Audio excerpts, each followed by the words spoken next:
1-866-545-9322 to get Verizon Online DSL for about what you've been paying for dial-up and see what you've been missing. 32 photos of grandson opened. 347 favorite disco tunes downloaded.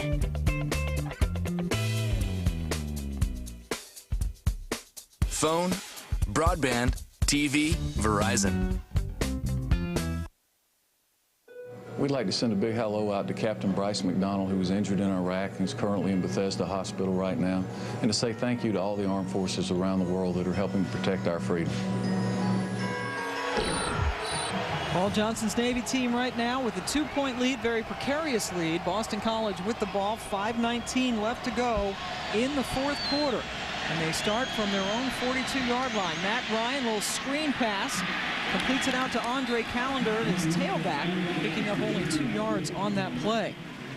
Played really well by Ty Adams, a defensive end who's 6'2", 225 pounds, light. Used to be an outside linebacker. They moved him down to the defensive end spot. And from his side, he's looking at 2 guys who are 321 pounds and 318 on the right side of that BC line. Unbelievable. Ryan scrambling away from pressure. He's going for it. Putting it up towards the end zone, and it falls incomplete. Rich Gunnell was the closest to it. Jeremy McGowan, who had an interception in the first half, was defending. Navy with so much pressure on the quarterback. Frank Spaziani and Dana Bible, the offensive coordinator, is rolling out Matt Ryan to get him away from the pressure. And boy, that time it was David Mahoney, number 40, who was in hot pursuit of Ryan. Only 4 completions, 30-plus yards. That's all season. 3rd and 8. The stadium is rocking.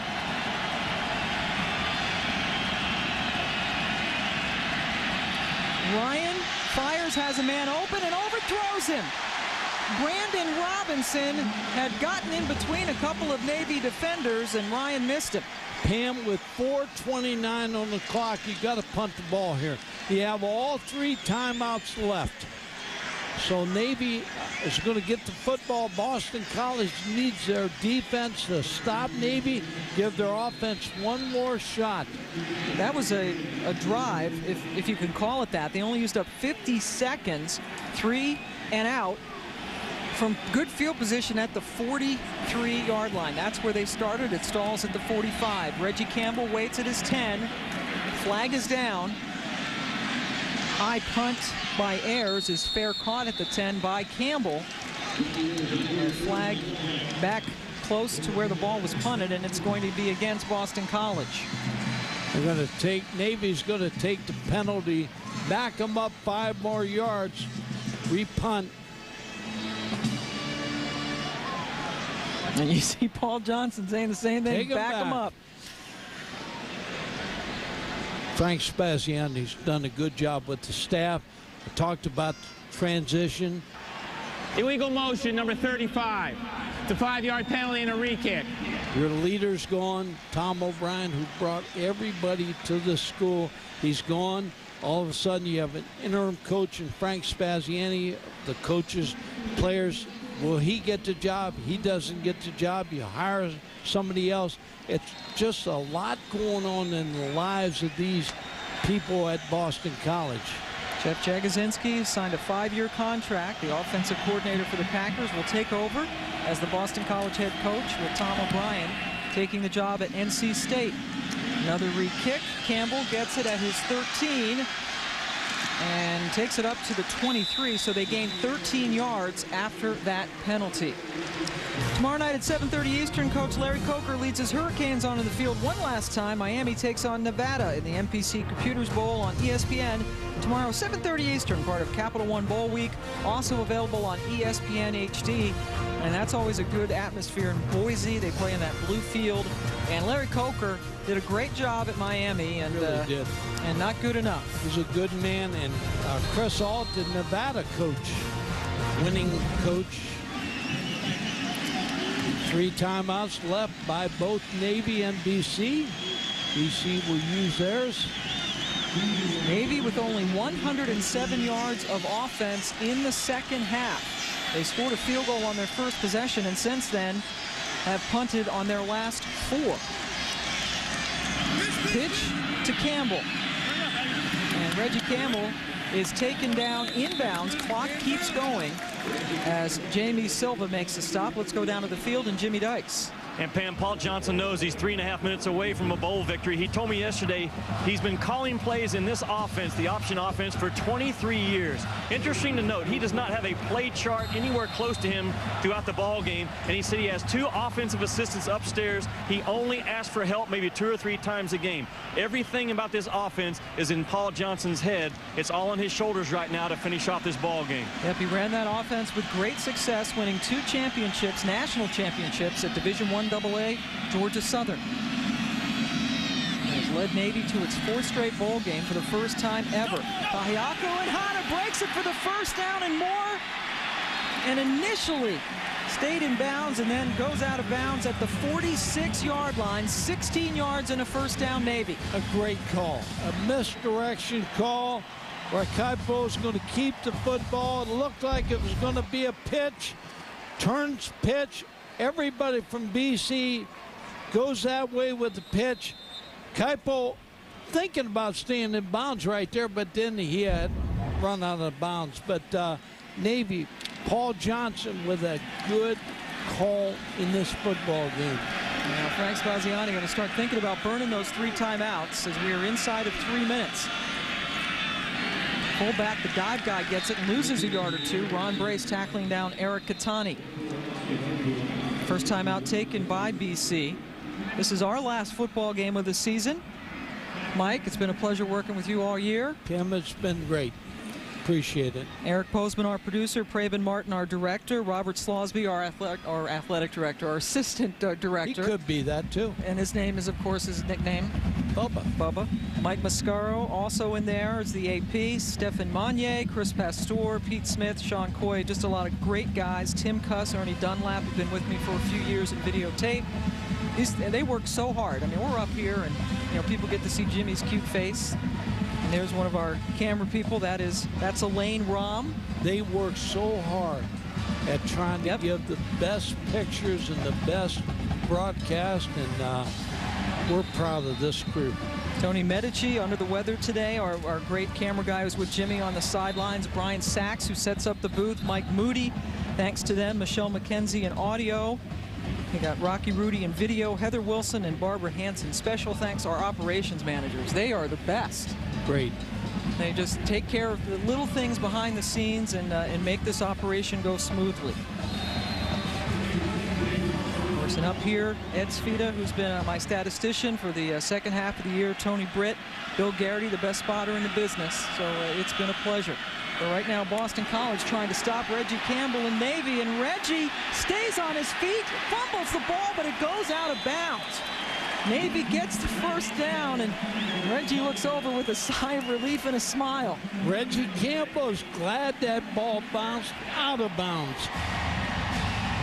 Whew, little sigh of relief. Reggie Campbell, 5'6", listed. He would have been about 4'8" if that ball would have stayed in bounds. Wow. Watch a ball pop out.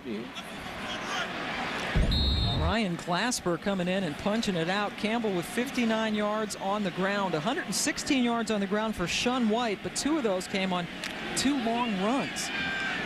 So he has his second career 100-yard game.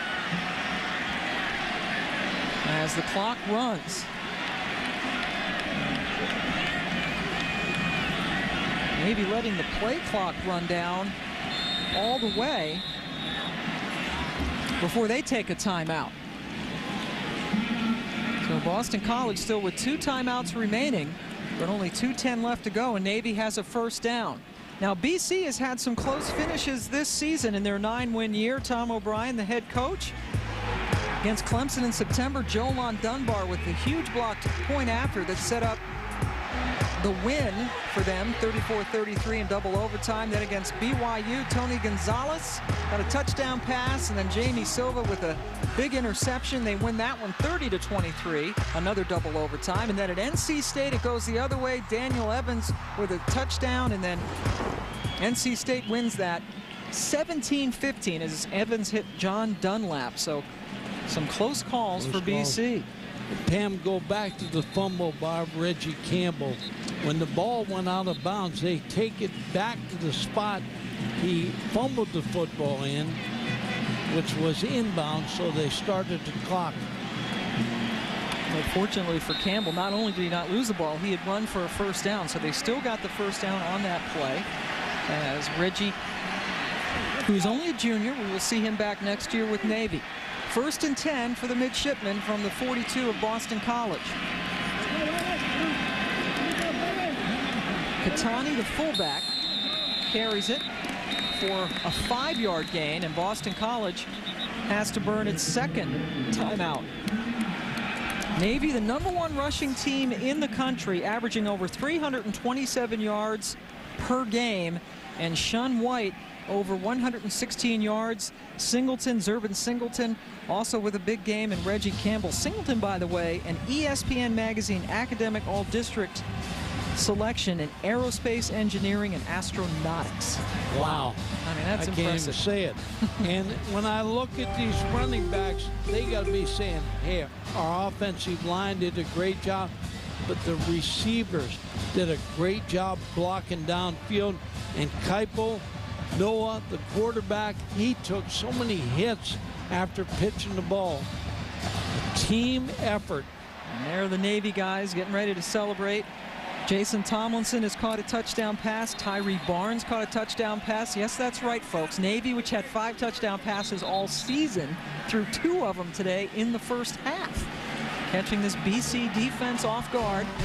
For Paul Johnson and his coaching staff, he had a few extra weeks after Army, and they cooked up something good. It at least worked in the first half, but BC has done a good job shutting them down in the second half. This drive has been big here. Yep, just when they needed it, they've already used up over 2 minutes, and this is the 6th play of the drive. BC only has 1 timeout left as Katani is wrapped up in the big arms of B.J. Raji, all 6'1", 340 pounds of him. The Eagles take their final timeout with 1:58 left to go. Later on today, 2 more bowl games here on ESPN. First at 4:30 Eastern, that's the bottom of the hour. Texas takes on Iowa in the Alamo Bowl, followed at 8 Eastern by the Chick-fil-A Bowl with Georgia and Virginia Tech. The Alamo Bowl and Chick-fil-A Bowl on ESPN, part of Capital One Bowl Week, also available in high definition on ESPN HD and ESPN Radio. Joe Bates did not mention him. Thanks to him, our great stage manager and the best dentist in Alba, Iowa. Don't go to his head. Oh, really? Don't talk about him. 3rd and 5 for Navy as they are holding on to a 24-22 lead over Boston College in the Meineke Car Care Bowl. Navy in its 4th straight bowl game. They've never done that before, as Boston College coming in, the number 23 ranked team in the country, the favorite in this game. But Navy breaking out on top, led this game 21-16 at the half. Low scoring second half. 1 touchdown for BC, 1 field goal for Navy, and they're getting ready. They're feeling it in Annapolis right about now, but this is a 3rd and 5 for Kahiaku and Hata and the rest of this Navy offense. How about the toss sweep? That's been good to them the whole game.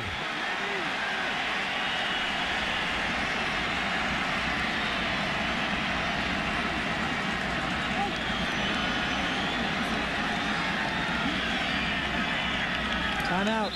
Tried to draw BC off sides. And a couple of players you might have seen jumped for BC, but quickly were able to get back. So Kahiaku and Hata unable to snap it while they were in the neutral zone. And Navy has 1 timeout remaining with 1:58 left to go in the game. How proud are you? How strong are you? How imposing can you be? The best way to prove yourself is to play in a game like this. USC, Michigan. in the granddaddy of them all, the Rose Bowl game, presented by Citi, New Year's Day. USC and Michigan playing in the granddaddy of them all, the Rose Bowl game. Two of the teams that feel they might have had a chance at the national championship, but it's going to be almost like the old-time Rose Bowl when it was a Big Ten school against the Pac-10. Great game. It should be an outstanding game. And Pam, this gives us a chance, our servicemen and women overseas and everywhere, we wish them a happy New Year and God bless you. And the Navy guys hoping for something extra to celebrate. They convert this 3rd and 5. It could trigger it.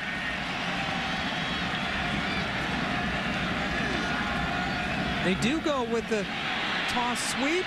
And running for the first down is Sean White, but a flag is down in the Navy backfield. O.J. Washington, they're going to catch him for holding.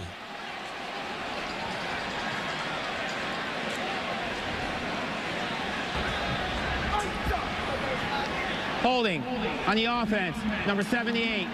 It's a 10-yard penalty from the previous spot. Replay, 3rd down. It's going to be on Cole Smith, number 78.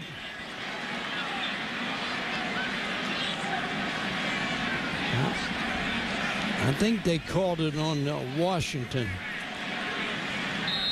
There was a little bit of a takedown by one of the linemen.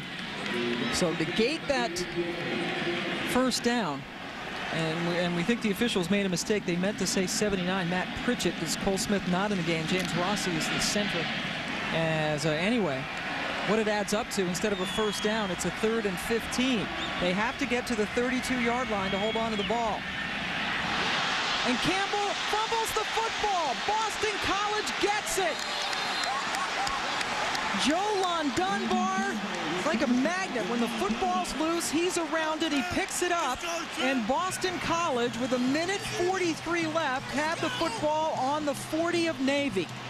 Looked like a play busted up from the start. Run the pitch. I thought they would run the fullback on this play. They come outside. Kaipo pitches the ball. And it looked like Reggie Campbell took his eyes off the ball, looked downfield to see who he had to beat. 15 tackles for Dunbar and the big fumble recovery. Ryan zips it out to Callender out of the backfield. Nice tackle by Jeff DeLees, his 3rd big play of the second half to keep Callender in bounds. DeLees has really had a big ball game. Sure tackler. Boston College does not have any timeouts remaining. 2nd and 6 now from the 36. Blitz is on. They pick it up. Ryan, with all the time in the world, finds his tight end, Ryan Purvis.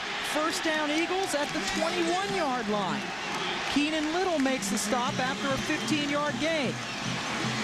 Jolon Dunbar has been fantastic. This junior from Syracuse, New York, leading tackler on the squad, captain of the team, and he has played well, came up with that huge fumble recovery. Clock rolling. 2 tight ends in for the Eagles, and fullback Mark Palmer. They give it to the running back Callender, and he'll get maybe a yard or two. Clint Sovey, who has an interception today, makes the stop. Navy with only 1 timeout left. Onavicius sitting on the sideline, standing on the sideline. His season high, only 36 yards. That was the 36-yard field goal he hit against Virginia Tech in his first ever game, October 12th. Has not made one from 40 yards or longer all season. They want to get it closer. Callender doing just that. David Mahoney makes the stop. The clock is running. They're going to have to kill it. No timeouts left. So Ryan calmly sets him up, kills the clock with 3 seconds left to go. This will be approximately a 37-yard field goal for Aponavicius. It would be a new career high. And in case you don't remember the story, he was a walk-on, cheered in the student section last season, and had never played a football game in his life. Came on They saw him kicking practice field goals on the field, invited him to walk on, and now he can try to win the Meineke Car Care Bowl from 37 yards out. The First Navy takes a timeout. He did hit a 26-yard field goal in the second quarter today. Missed an extra point early in this football game. Navy trying to ice him a little bit the last time out. Missed that extra point in their very first touchdown. Made it 6-0. The last time Navy scored, or excuse me, Boston College scored a touchdown here in the fourth quarter, they went for two to tie it. The two-point conversion failed, and now Aponavicius can atone for that missed extra point by hitting this 37-yard field goal. He's set up right in the middle of the hash marks. Jolar Dunbar is today's player of the game, sponsored by Capital One. Jolan with a terrific game, 15 tackles, a sack, and a huge fumble recovery that could set up the game-winning field goal. Aponavicius for the win. And he's got it! Boston College has won its 7th straight bowl game on the foot of a walk-on kicker who sat and cheered in the student section just last season.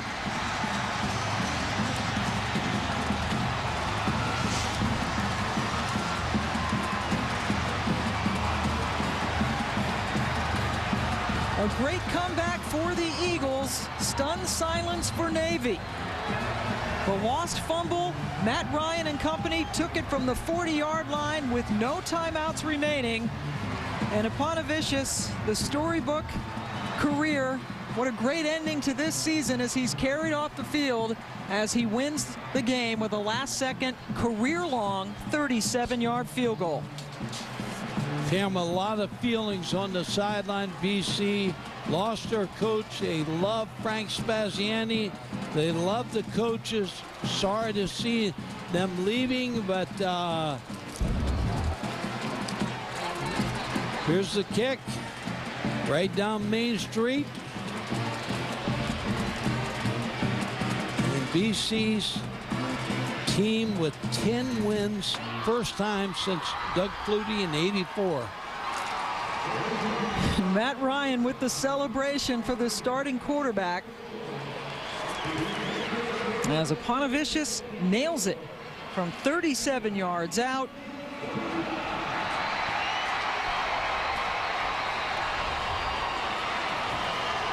And how about this? A kid who never played football in his life, didn't kick in a football game until this season, wins it on the last play of the year. Let's go down to Jimmy Dykes. All right, Rudy, I've got to ask you, man. You play your first football game ever this year. Describe for me how you feel right now. I feel so great. You know, obviously to win the game is phenomenal, but to missing that first extra point, I felt like if we would have lost, it would have been on my shoulders. So to come back and win it like that, it's unbelievable. But it's a tribute to the whole team that we got down there for a chance to win it. With very little experience, when they called timeout to try to freeze you, what did you think prior to that kick? I was actually glad they did it. I got to pat down the ground a little bit, so I had to thank Coach Johnson for that one. That helped me out. Glad you came out for the team? Very glad. Congratulations, Thank you very much. All right, Jimmy, one of those great stories. You got a feel for Reggie Campbell. Yeah. That was a tough pitch, though, for him to try to gather in. Tough pitch. He had a great football game.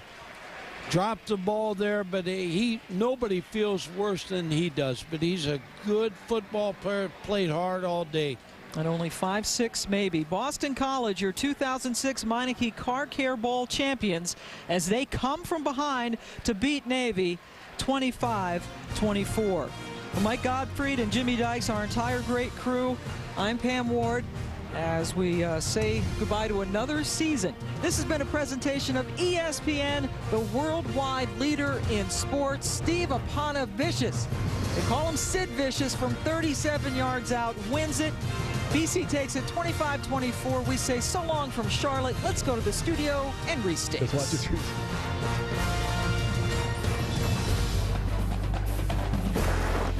So Sid Vicious wins it for Boston College, and little Fran will try to rally Iowa in the Alamo Bowl. Drew Tate and the Hawkeyes taking on the Longhorns. That is coming up next. You know, every year you have one of those feel-good stories. Steve Epanovicius, who looked as if he got his head split open in the celebration after kicking the game-winning field goal. The walk-on coming in after Ryan Oliger was suspended again. Boston College, only the third program to win at least 7 straight bowl games, and they do it 25-24. Mark May, Lou Holtz here. Hard-fought game. Paul Johnson's team stayed in there and kept it closer than you expected, Mark. They definitely did, and if you look at Navy, all the changes they made, they started a different quarterback, went for it on 4th down, onside kicks. They threw the ball a lot more in this game, but it was very competitive. You have to salute Navy the way that they played in this game. They played hard. They always play hard, but in this game, they were an underdog, and they played Boston College right to the wire, and they should have won this football game. But, hey, leave it to Boston College. Tom O'Brien left the cupboard full. How about this? Tom O'Brien's former team beats his alma mater on a field goal at the end of the game before O'Brien heads off to North Carolina State. Of course, Spaziani coached this game. Now, from a scheme standpoint, from a strategy standpoint, you weren't thrilled with the play call that led to the fumble that gave Boston College an opportunity. No, and I'm not criticizing or second-guessing Coach Johnson. He has his own philosophy. I can just tell you what I always felt, that there are certain things you don't do if you have the game won. Number 1, you don't pitch the ball. Number 2, you don't read an option. Number 3, you don't throw the ball inside where it might be deflected, etc. Here it is, the whole operation of it. BC had done a very fine job in defending it. They were playing man coverage most of the day, created an awful lot of problems. But I'll tell you what, Navy played very well, deserved to win the game. I was particularly impressed with the way they played on defense. But they're going to go in that locker room, and they're going to feel terrible because 59 minutes of effort went out the drain because of a turnover at the most inopportune time. Yeah, very thrilling finish there, and Navy with the loss and the injuries they had suffered, losing Hampton, losing Adam Ballard before coming into this bowl game. Paul Johnson always finds a way to move the ball, get points on the board. Came up 1 point short. And one little coaching point too, Mayday, for the guys like Hal Mummy, who like to ice the kickers at the end of the half. Do you notice what Epanovicius said? Yes. What do you get to do if you call timeout and let a kicker? Pad the grass down. Get yourself some good footing. Pat it all down. So, that sounds like a guy that's played his first football game this year. That would be something a guy never played before. Yeah, that was good. Nonsense. So you still want to ice him? No. We've seen guys ice him throughout bowl season. You know, nobody's missed yet. All right, let's take you back out to the Meineke Car Care Bowl right now. The ceremony and the trophy presentation. It goes to Boston College. They won their 7th straight bowl game. Back to Charlotte right now. All right, thank you, Reese. Pam Ward here, along with Mike Gottfried and Jimmy Dykes. Jolon Dunbar had a terrific football game, 15 tackles. He had a sack, and the biggest play of all, perhaps, the fumble recovery that gave Boston College the ball back on the Navy 40 with less than a minute to go, 55 seconds left to go, and then Steve Epanovicius kicking the game-winning field goal. Let's head down to the field now, and Jimmy Dykes. Coach, you told me yesterday at midnight tonight you become Cinderella again and go back to not being the head coach, but describe for me right now how you feel after this win. Well, I'm elated for the kids, and I'm elated for Tom O'Brien down there in South Carolina. This win's for you, Tom. It's a great thing. Our kids overcame a tremendous amount of adversity to do what they did today. I heard you telling the kids during the celebration, I knew you had some spark. I knew you had some spark. What was the meaning of that message to them? Well, we just didn't have the fire in our belly. From all the distractions and everything, it showed a little bit, but their true character, their true winners came through at the end. What'd you say to Sid Vicious as he trotted out there to kick that field goal? I didn't say anything to him. I got away from him and let him do his job. When the ball hit the ground with 1:43 to go, Coach, what'd you think? I said, oh, my God, we got a chance. We got a chance. So the kids, all they needed was an opportunity, and they took advantage of it. That's the kind of players we have, and that's the program we have at BC. Congratulations on the job you did today, Frank. Well, thank you very much. So Jolon Dunbar up there accepting the trophy, the Meineke Car Care Bowl. Boston College has now won 7 straight bowl games, and only the 3rd team to win 7 straight bowl games in consecutive years. Gene DeFilippo, their Athletic director giving a hug to Apanavicius, who missed the extra point after their first touchdown. And really, you talk about going from GOAT to hero, and just like that, he did that by winning the game. It's a quick trip from the outhouse to the penthouse. But and I thought Boston College, Matt Ryan handled the last minute and a half the best you could. He set the field goal up, and I go back to Reggie Campbell. I just feel for Reggie Campbell. That was a tough pitch to him with people in his face. He dropped the ball in a tough way to end this game. Matt Ryan, the junior quarterback, leading the ACC in total offense and passing yards this season. Had a rough go of it, throwing a couple of interceptions in this game, but Apanavicius coming in. 37 yards, and he nailed it right down the middle. A new season and career high for him. And Matt Ryan gets to celebrate in style as BC wins again. Apanavicius in because Ryan Oliger got into some disciplinary issues. The walk-on, who was a soccer player, never played football at any level until he kicked against Virginia Tech in that October 12th game as Jolon Dunbar, our MVP. They're collecting the hardware here in Charlotte. An exciting Meineke Car Care Bowl. Navy controlled the game for most of it, but it came down to the foot of Steve Apanavicius as they win it over Navy 25-24. Let's head back to Reese. All right, Pam, in the gift bag for the Meineke Car Care Bowl, I did not see the George Foreman grill listed. However, with Foreman there, maybe Apanavicius could take that home. Maybe get a scholarship, too, after the walk-on kicker wins the bowl game for the 7th straight time for Boston College. We've got plenty to go here on this Capital One Bowl week. We're going to take you to the Alamo Bowl soon. Texas and Iowa getting set to square off. That is where Sean McDonough and Chris Spielman will be. Sean? All right, Reese, here in San Antonio, not far from the Riverwalk. This great city ready to host the 14th Alamo Bowl. And the Texas Longhorns are making their first appearance ever in this bowl game, just 75 miles from their campus in Austin. Another bowl game for Mack Brown and Texas, led by Colt McCoy. The redshirt freshman has had a great year at quarterback. Let's meet him. Football in Texas is huge, and growing up, I wanted to be just like Troy Aikman. My dad was my high school coach, and he's developed me into who I am today. I love classic rock, but in the locker room, I got to listen to the rap with all the other guys. Sean McDonough and Chris Spielman will be joined for the telecast by Rob Stone. Delighted to have you with us. It's certainly been a remarkable first season for Colt McCoy, taking over for the legend Vince Young. The coaches didn't know what to expect. What they got was one of the great freshman quarterback performances in college football history. Yeah, it's been remarkable, the success that he's had as a freshman, Sean, and to take over for a living legend, even tougher. He struggled a little bit at the end of the year because of an injury of a pinched nerve. The pinched nerve affected the strength in his arm. He's had time to rest. He got his strength back, and with his strength came his accuracy. In part because of that injury, the Texas Longhorns lost their last 2 games of the regular season. They arrive here at 9-3. Meanwhile, Iowa is 6-6. They had a very rough second half of the season. They arrive having lost 3 in a row and 5 of their last 6. But they're a team that still has belief, as we spoke with them all week long. They are looking to end this season on a positive note. Well, that was a belief that was reinstalled by Kirk Ferentz during bowl practice. They really got after it. And believe me, Sean, there's a huge difference between 6-7 and 7-6, and they want to walk out of this building with a winning record. Iowa, as usual, sold all of its tickets for this game. They have 11,000 fans here, but they will be outnumbered in a big way by the Burnt Orange. Reese, back to you. All right, Sean, 3-6, looking forward to it. And just to keep Mayday up to speed, gift bags for the Alamo Bowl, not too bad. Not bad at all. Got a 2-gig iPod out of the deal and a portable PlayStation. And I remember back in the day, we got T-shirts and hats.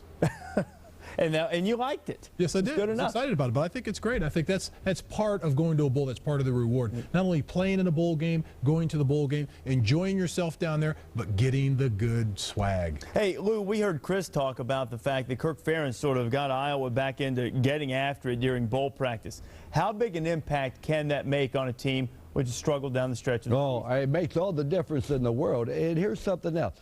Texas, in their last 5 games, won by 2, won by 4 against Texas Tech. Then they won big. Then they lost their last 2 to Kansas State and Texas A&M. So their last 5 games, they haven't been that great.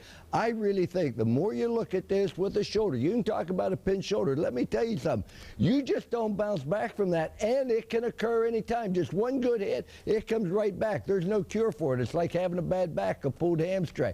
I do believe Iowa can make great improvement in the offseason by being physical, getting back to fundamentals, and being focused as a team. But with that pinched nerve, it's really up to Justin Blaylock, the offensive guard, and his offensive line mates to keep their quarterback healthy and Colt McCoy clean. Make sure he stands upright. And Greg Davis, the offensive coordinator, will probably use a lot of max protection in this game to protect his quarterback, Colt McCoy. On the season, he's been phenomenal. 27 touchdowns, 27 interceptions.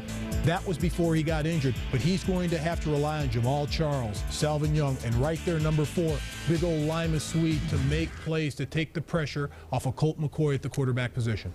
So Colt McCoy in Texas getting set to go against Iowa. Second time in the last 3 seasons that Iowa has gone to a bowl game and played the defending national champion. Last time it happened, 2005 Capital One Bowl. Drew Tate threw a long touchdown pass on the last play of the game to beat Nick Saban and LSU. Have some similar heroics underway in San Antonio from the Hawkeyes and perhaps pull the upset of the Longhorns. We shall see. Colt McCoy needs 2 touchdown passes to set the freshman single season record with 29. Can he get it against the Hawkeyes? We'll see coming up. He's dead. 27 years I worked with him, building up the business from nothing. He never took a sick day in his life. And bang, a heart attack. And now I have a new partner and a 51% shareholder. His 24-year-old kid. I think I'm about to have a heart attack. Throw out your notions of what you can talk about with a financial advisor. Come to Smith Barney, where wealth works. Don't do it, man! But it's only $1. This only costs $1. KFC Buffalo Snacker, 100% breast meat, loaded with buffalo sauce. Buffalo for $1? Buffalo for $1. This train's going to Buffalo? The 99-cent Buffalo Snacker only from KFC. Where else can you find 100% breast meat smothered in authentic buffalo sauce for just 99 cents? That's right, just like the original KFC Snacker, it's still just 99 cents. Your dollar goes further at KFC.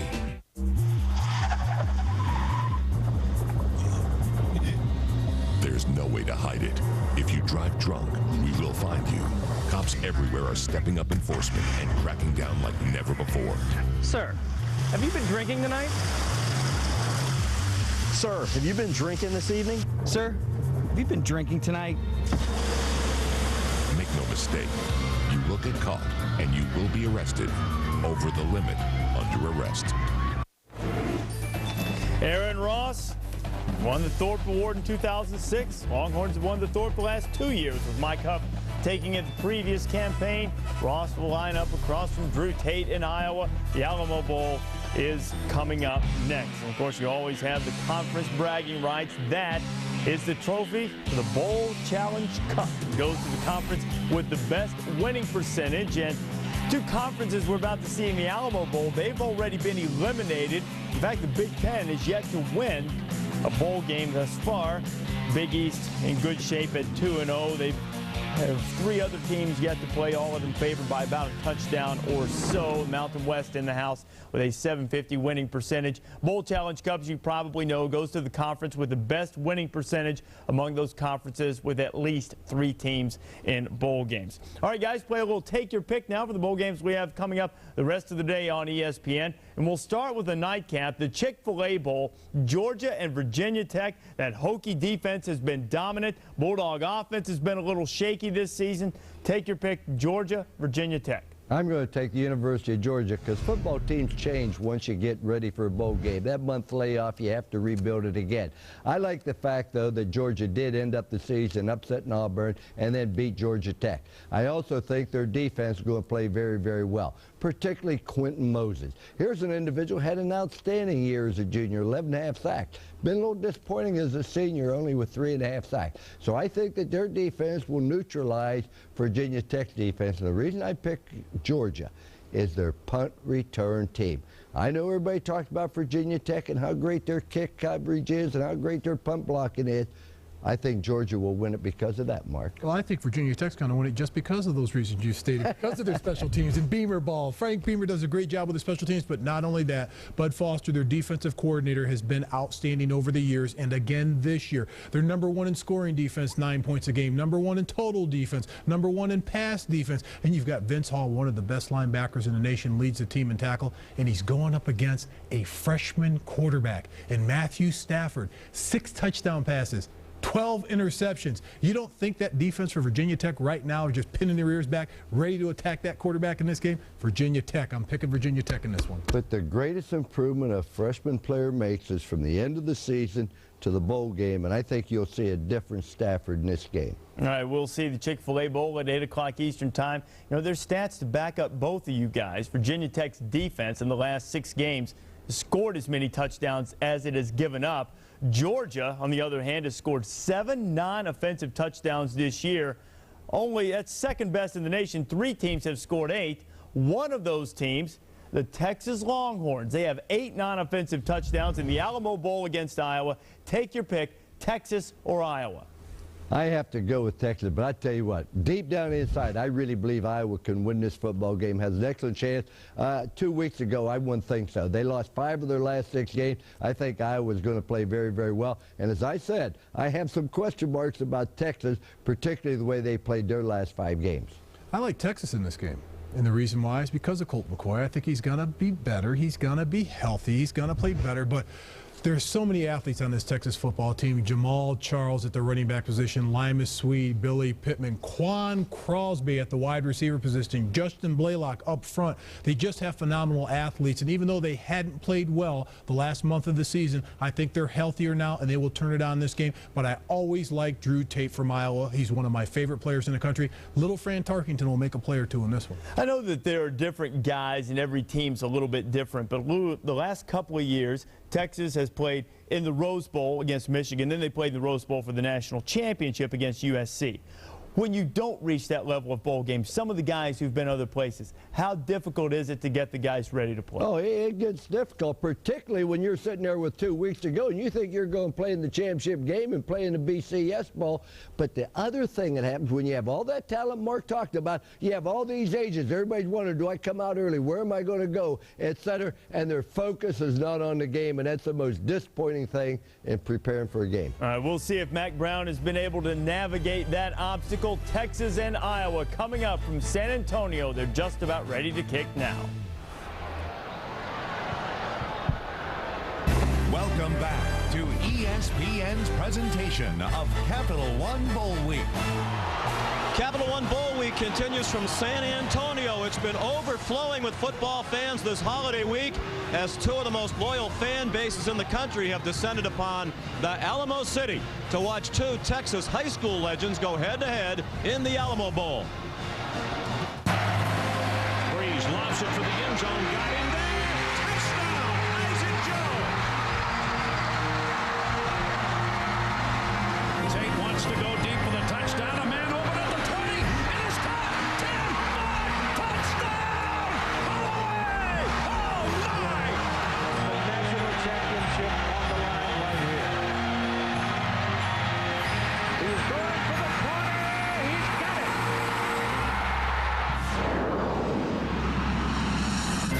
Though Texas could not repeat as national champions this season, they did create new stars. Redshirt freshman quarterback Colt McCoy displayed composure beyond his years. He has thrown 27 touchdown passes, 2 shy of the NCAA freshman record he hopes to break today. Cornerback Aaron Ross is the best defensive back in the country. He's the 2nd straight Longhorn to win the Thorpe Award. Today, he looks to put an exclamation point on a great career. Iowa hasn't played since before Thanksgiving and has spent the last 5 weeks trying to right its ship. Quarterback Drew Tate returns to his home state of Texas. The fiery leader of the Hawkeyes hopes to end a disappointing season with one of the highlights of his career. Texas and Iowa before a packed house in the Alamo Bowl.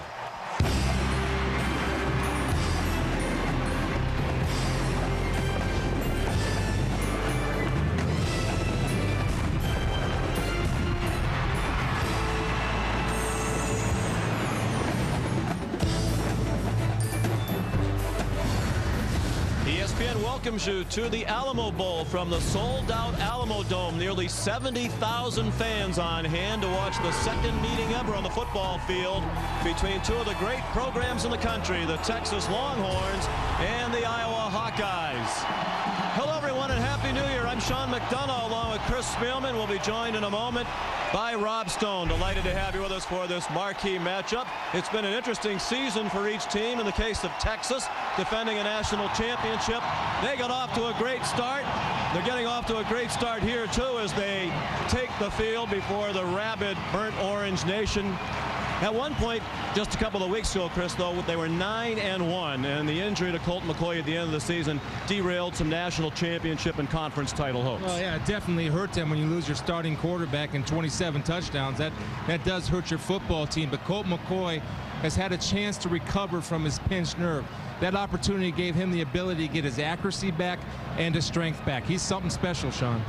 Indeed he is, with 3 touchdown passes. Today he'll set the all-time NCAA freshman touchdown pass record. Meanwhile, Iowa at the start of the season had dreams of a Big Ten title. They started out in wonderful fashion, 4-0 and 5-1, but then it totally unraveled. They arrived here having lost 5 of their last 6, including the last 3. It's a team with a lot of veterans, a team determined to finish the season on a positive note. Well, this place has energy. Their quarterback has energy in Drew Tate. Drew struggled a little bit this year, had some injury problems, but he also had a core of young wide receivers that didn't really help him. They've had a chance to grow as the season progressed. They've gotten better in bowl practice. Expect to see the best that Drew Tate has to offer tonight. Coach Kirk Ferentz says it would be poetic justice if Tate's great career ends with a win over his home state university in his home state of Texas. Texas and Iowa, the kickoff from San Antonio in just a moment.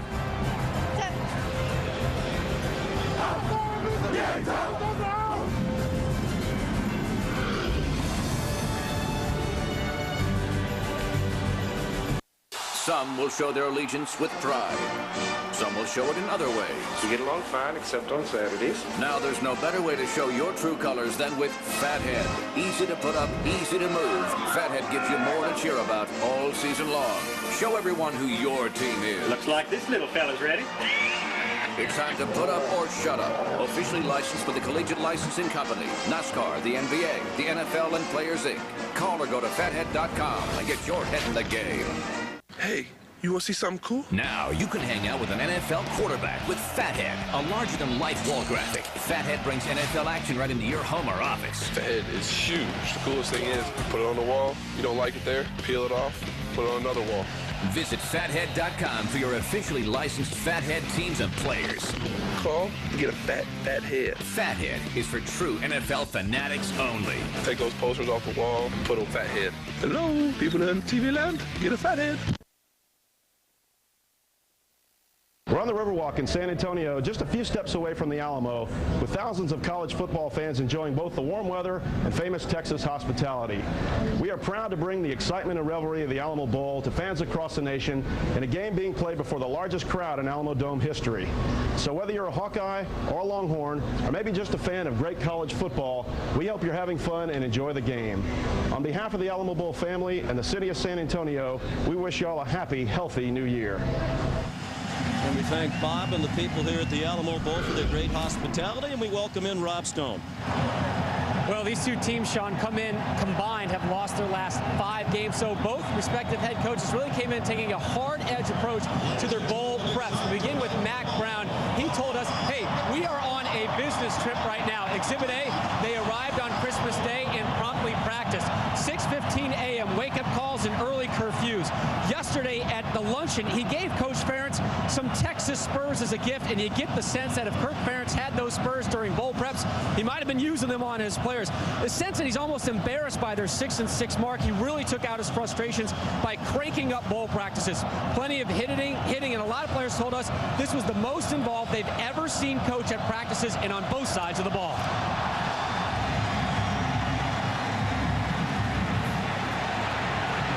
Lawrence, the kickoff for Texas, and here comes Anthony Bowman, the freshman, out across the 20 near the 25-yard line. He got walloped out of bounds. Texas won the toss and deferred, so Iowa will begin the game on offense, as they have done with great regularity throughout Kirk Ferentz's tenure. Every game but one this season, they've had the ball first, led by Drew Tate, senior from Baytown, Texas, about 3 hours from here. A lot of friends and family in attendance among the sellout crowd. He said many of them have never seen him play in person in college before. They open in the eye with Albert Young, the tailback. One of the best rushers in the country last year, this season hampered by a sprained knee. He slides out to the 28-yard line, and let's meet the Hawkeyes on offense. On offense up front, we got a great mix of characters. We got a couple farmers, we got an Indian, and we got an interesting character from Chicago. Skill position, outside, Dougie Fresh, upcoming, Chandler, big tight, handles everything inside, and Tommy Gunn back there bulldozes everyone for the backs.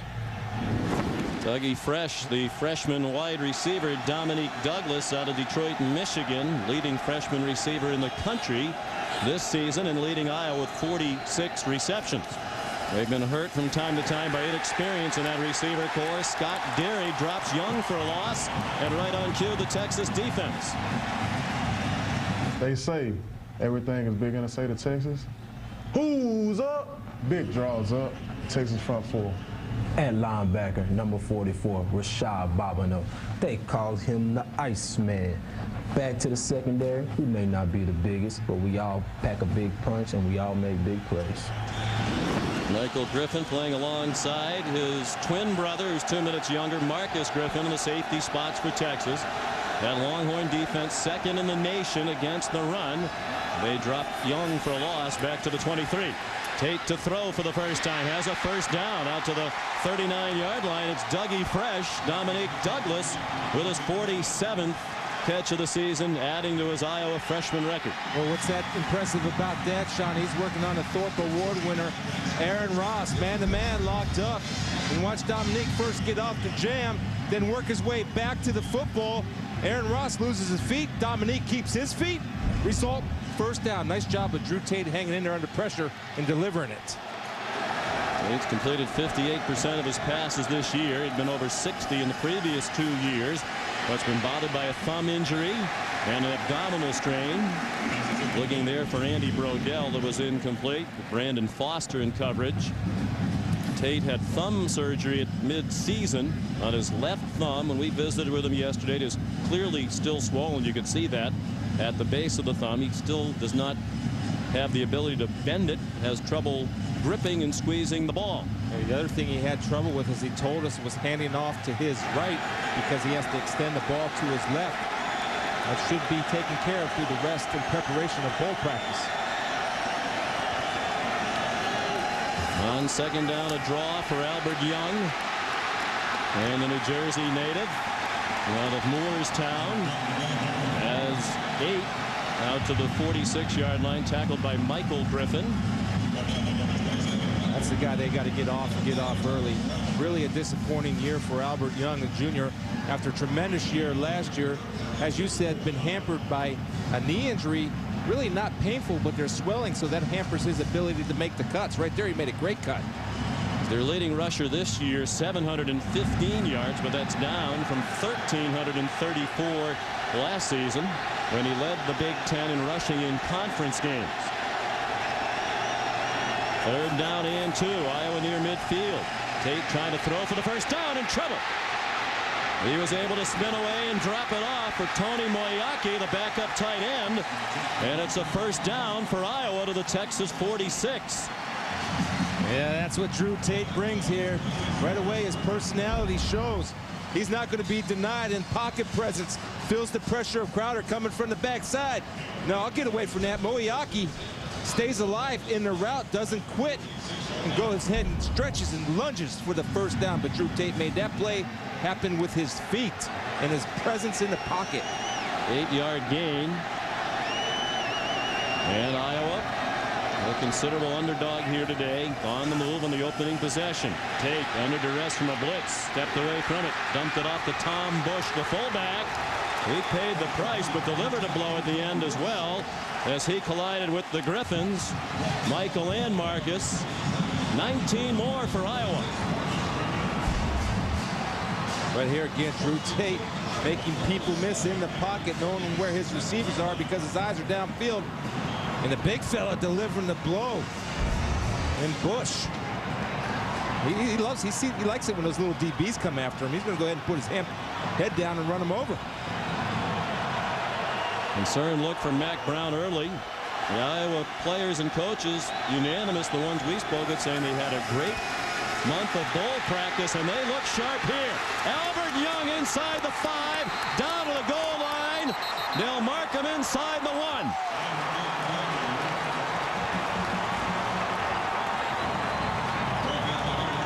We can start with a number of places here. First of all, the offensive line dominating up front.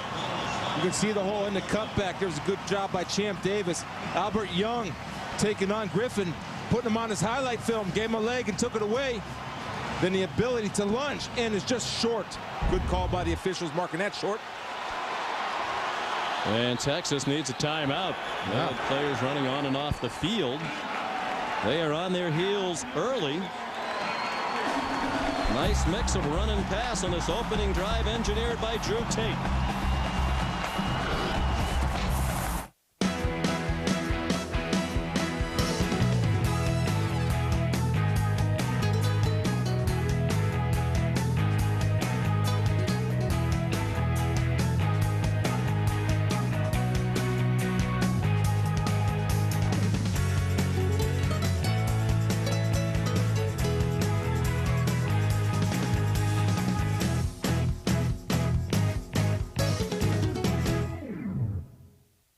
My credit card miles expired, but don't worry, Daddy's got a plan. Orlando, here we come. Is there meal service on this flight? Oh, yummy. Who wants some? Hang on. Bullweevils. Isn't this fun? We should have switched to Capital One. Get Capital One's no-hassle rewards with no miles expiration, no earn caps, and no blackout dates. Oh, that's different. What's in your wallet? Double beef fiesta salsa, so good. Delicious, huh? And these grilled stuffed burritos are only $1.99. All this flavor for only $1.99? No way. Like how he told us he's going out on a date with Carmen Electra. We're just going bowling. Yeah, right. Sorry. Hi, Pete. Do you like my dress? That'll do. It's true. Taco Bell's big, tasty grilled stuffed burrito with double the beef, 3 cheeses, and grilled to go to get unbelievable taste for an unbelievable price. How's she gonna bowl in that? Think outside the bun.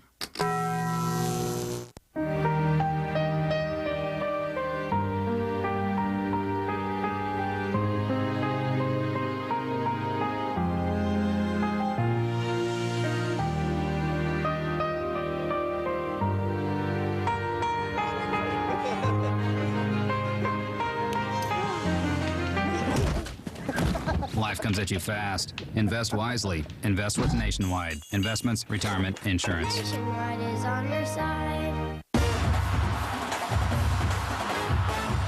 The Rose Bowl game, presented by Citi. USC versus Michigan. New Year's Day on ABC.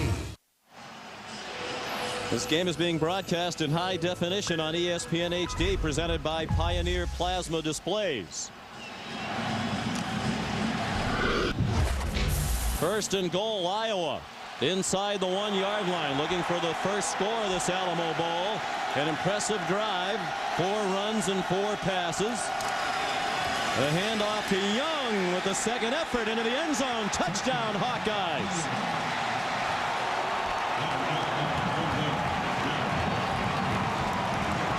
Albert Young is on a mission.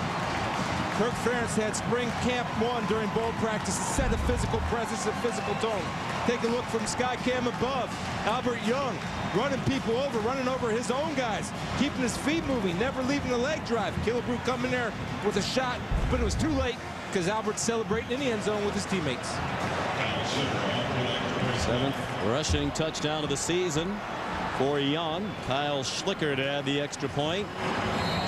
And it is good. Albert Young said Coach Ferentz during the bowl practice went back to a training camp mentality. He worked us hard. That hard work paid off on the opening drive.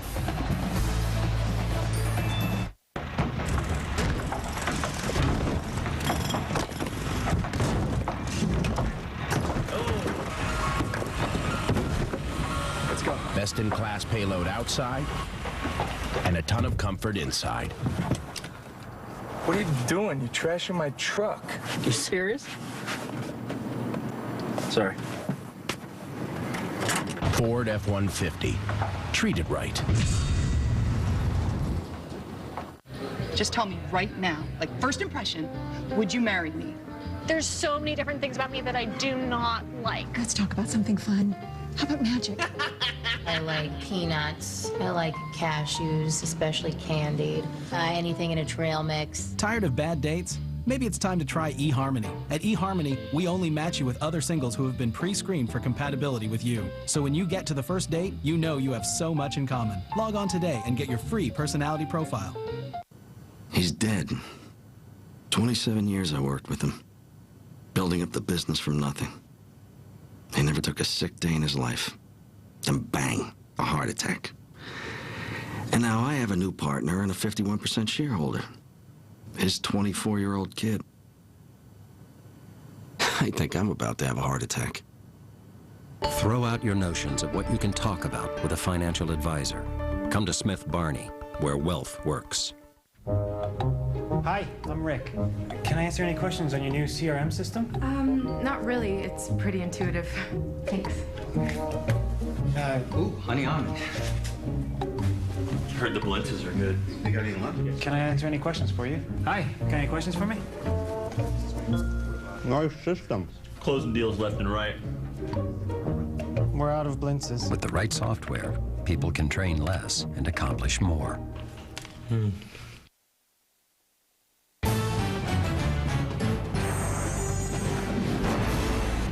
ESPN College Football, the Alamo Bowl, is brought to you by Ford F-Series, built for bold moves, built Ford tough, and eHarmony.com. Are you ready to fall in love? Iowa Hawkeye fans outnumbered, but they sold all 11,000 of their tickets as they appear in the Alamo Bowl for the 4th time in the 14-year history of this game. They're 2-1 in the previous trips. And off to a great start here, a 9-play, 77-yard drive. Young had 5 carries. Tate was 3 out of 4. And an early surprise as Iowa has the lead. Austin Signor will kick off, the freshman from Urbandale, Iowa. Down to Quan Cosby. And he's to the 26-yard line, so that's where Texas will open on offense. After a 24-yard return by Cosby, the Longhorns led by Colt McCoy, the redshirt freshman from Tuscola, Texas, in West Texas near Abilene. Population 714. 2 touchdowns away from the NCAA single-season freshman record. David Neal of Nevada threw 29 back in 1998. McCoy injured in their second-to-last game of the regular season on the first series against Kansas State. A pinched nerve in his neck and shoulder. Did not play in the rest of that game. Played sparingly against A&M in their final game of the regular season. Charles Godfrey up from the corner to cut down Selvin Young. Here's the Texas offense. Our offense is led by the big diesels up front. We're headed by Lyle Sinline, the CEO at center, and yours truly. Out wide, we got our deep ball package go-getter, Lyman Swede. Delivering that mail package, the real deal, Colt McCoy. He handed off to myself. We bruising up the middle. Catch me if you can. It's a Texas running game that's come under some criticism in recent weeks. They ran for just 70 yards in that regular season-ending loss to Texas A&M. McCoy looking to throw on 2nd down and 11. And he's on target to Jermichael Finley, one of their tight ends, short of the first down. Here's the Iowa defense. This is the crazy bunch from Iowa City. The defense, the fearsome foursome. We're like brothers. We got the leader of the linebacking corps, number 27, Ed E. Muscle Miles, bone crusher. We got the secondary, the 4 go-getters coming to you by land or air. That wraps up the Iowa defense. And secondary bolstered by the return of Adam Shada at cornerback. He missed the last 4 games of the regular season. They also got Kenny Webama back their best pass rusher. He missed the second half of the year after shoulder surgery. Swing pass, and they will not get the first down.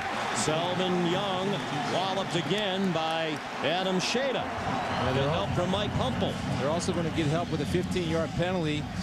Lyle Sendline comes in and cleaning up the pile, and you like to see your offensive lineman be aggressive to come in and help your running back getting gang tackled.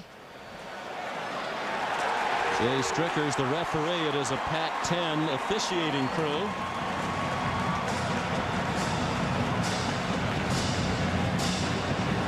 Decline the penalty. 4th down. I think it's a dead ball. They'll walk it off and still have to punt. After the play, personal foul on the offense, number 62. 15-yard penalty. Good job, down to Sean. 4. And watch Sendline, the center. He's going to come from the right side and just trying to help his buddy out. And Pascal standing around a pile cleans him out. It's just a little late. You like to see that, but it's a little late. Pascal took the brunt of that hit for the big fella. He's not running that far, not hitting anybody now. So Greg Johnson, the left footer, will punt. Transfer from Vanderbilt, where he spent 1 season and was a freshman All-American. Dominic Douglas back for Iowa, standing at his own 40-yard line. Fair catch, and Douglas made the catch with one of the Longhorns right on him, Michael Griffin. With no flag, a 45-yard punt. Iowa starts at the 37, leading 7-0 when we come back.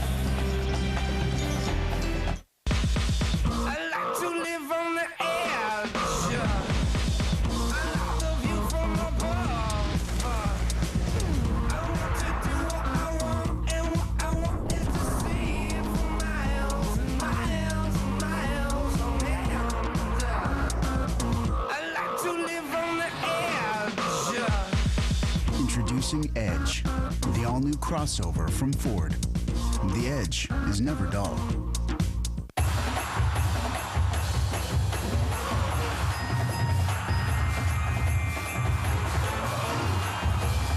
Arkansas battles Wisconsin in the Capital One Bowl, New Year's Day at 1 Eastern on ABC. Got the show tonight. Game time. Let's do this thing.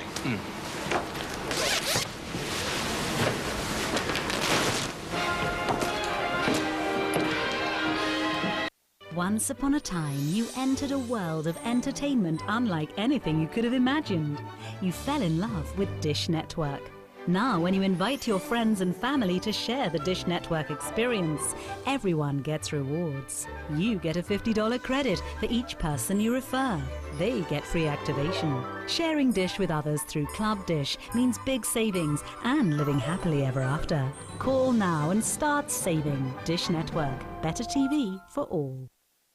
Homeowners, want to get cash and simplify your bills? Ask about a combo loan from Countrywide. It's a refi that you could use to combine your first mortgage, your second mortgage, your car loan, and all your high-rate credit card debt into one easy loan with one low monthly payment. It could save you hundreds every month. Call America's #1 home loan lender now and ask for a combo loan. No one can do what Countrywide can. Apply now. Call 1-800-642-1071. Marshall Faulk's always been a big influence on me in my game. His versatility, his running ability, it's just something that I like to follow my game out there. My personality, when I walk in the room, I just light it up. Jay-Z's my man. He's always on my iPod. That's who I'm listening to right now. Just his style, his demeanor. That's just the way I like to carry myself. Albert Young had the longest run of his season to date, 26 yards to set up his 1-yard touchdown run. The only score of the game. We near the midpoint of the first quarter. Iowa on offense for the second time. Damian Sims has alternated with Young at tailback much of the year into the ball game for the start of this possession. Nice move after the catch. Andy Brodell off to the races. Look at him run. Touchdown, Iowa.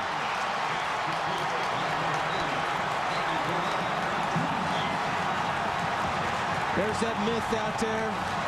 And it's about dead, and it should have been dead about 10 years ago, is that the Big Ten doesn't have any speed. Right there, you saw speed by Burdell. Working on Aaron Ross, the Thorpe Award winner. the All-American corner. And not only did he force Aaron to miss him, he gained ground on him as he's running past him. Ran away from, among others, Aaron Ross, the Jim Thorpe Award winner, is the best defensive back in the country. Kyle Schlicker adds the extra point. A stunning start to this one. Andy Brodell, the sophomore from Ankeny, Iowa, coming off a 159-yard performance in their season-ending loss at Minnesota.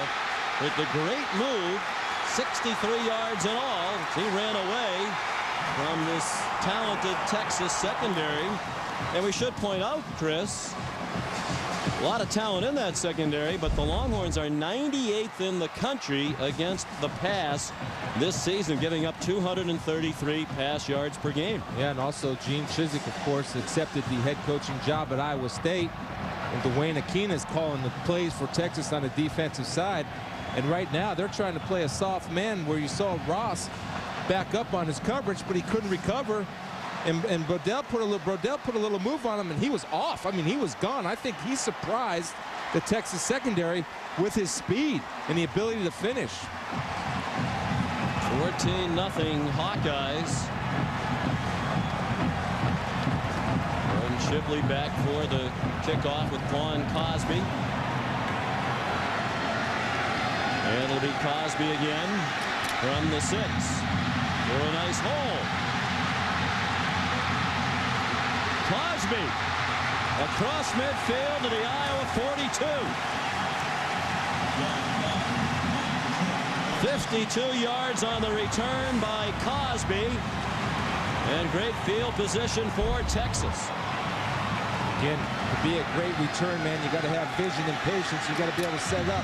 Jog, makes the man miss, and he shows his great speed. And he's able to just get slowed down a little bit, forced to cut back in the pursuit. Got him from behind.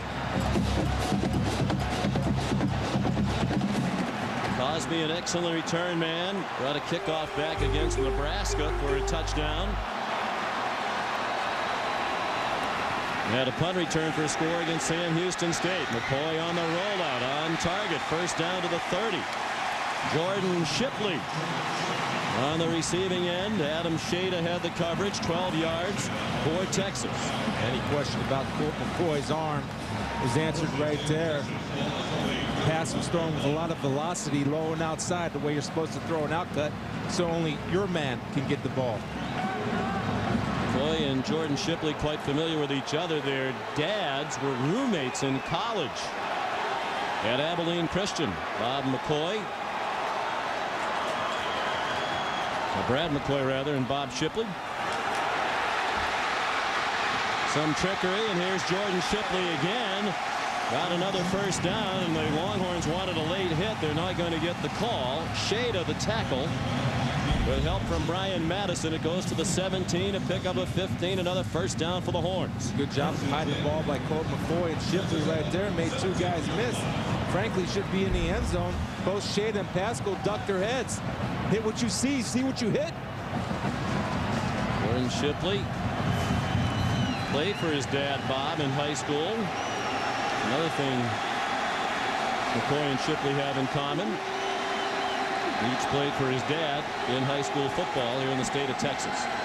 Jamal Charles now at a tailback for the Longhorns. He gets the pitch from McCoy. And again, good work by Charles Godfrey on the corner. One of 7 Iowa players from the state of Texas. He's from Baytown, same hometown as Drew Tate.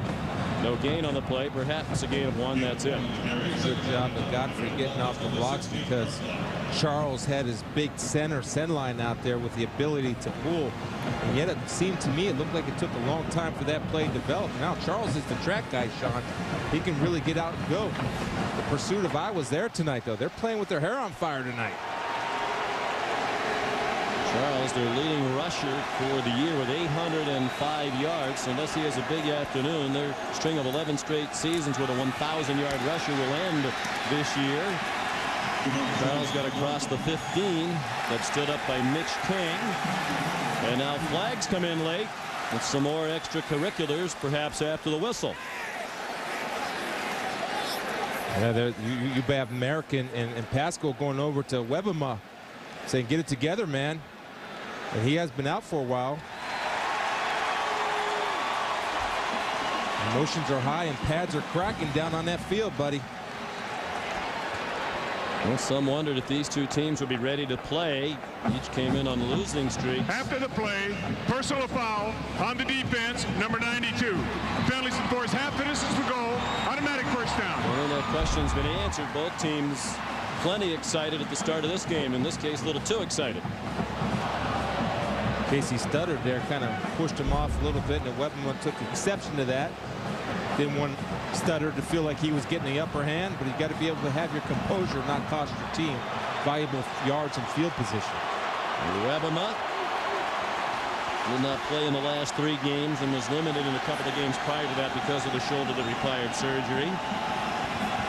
He's by far their best pass rusher. They're happy to have him back. Jamal Charles to the right. With a healthy wallop from Edmund Miles and Adam Shada. Heard Miguel Merrick during his introduction to lineups talk about the muscles on Miles, and we certainly got to look at those up close. And we visited with him yesterday. He is put together at 6'1", 230 pounds, a senior from Tallahassee, Florida. Reminded me of you in the weight room today with that tight shirt on.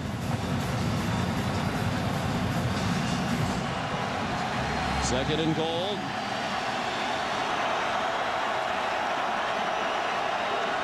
Just inside the 5. McCoy flagged down before the snap. The play did not count. Linus Swede, the intended receiver.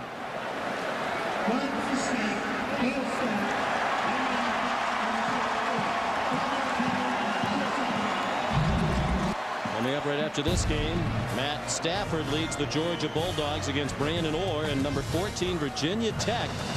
The Hokies riding a 6-game winning streak. It's the Chick-fil-A Bowl on ESPN tonight, 8 Eastern time, part of Capital One Bowl Week, and also available on ESPN HD and ESPN Radio. Obviously, if you're a fan of defensive football, watch that Hokie defense fly around under the leadership of Bud Foster and Frank Beamer. They'll get after it tonight. Ball back to the 9-yard line. Iowa doesn't blitz much, but they do more often inside the red zone. Pass incomplete. Looking for Jermichael Finley.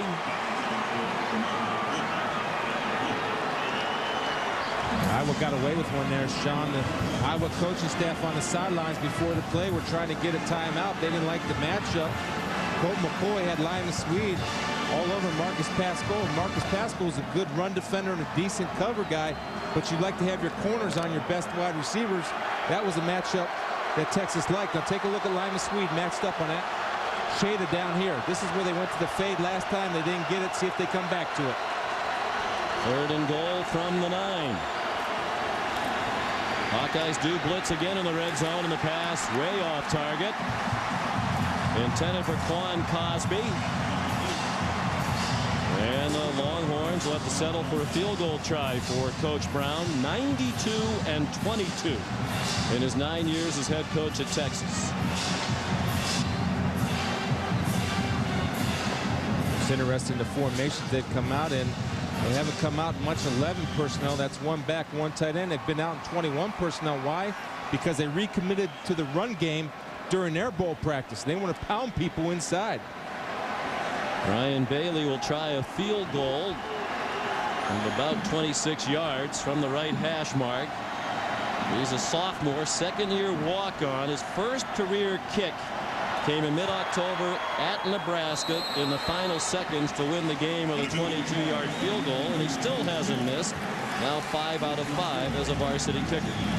Texas on the board, trailing Iowa 14-3 in the first quarter.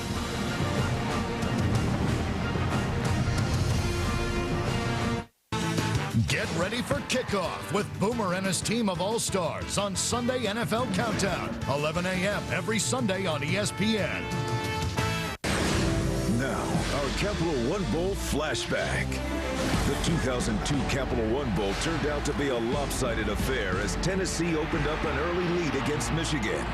Behind quarterback Casey Clausen's 393 passing yards and 3 touchdowns, the Volunteers got their first victory in a bowl game since winning the national title in 1998.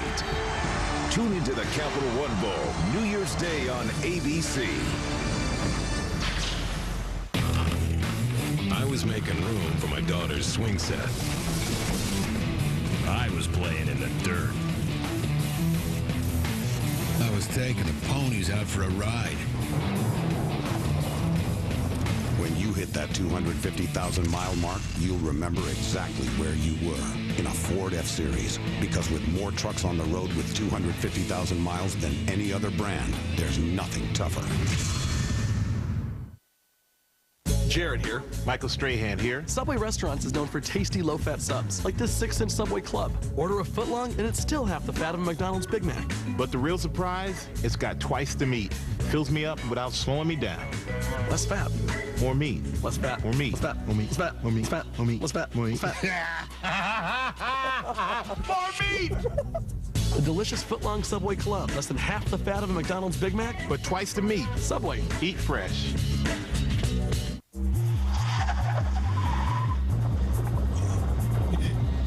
There's no way to hide it.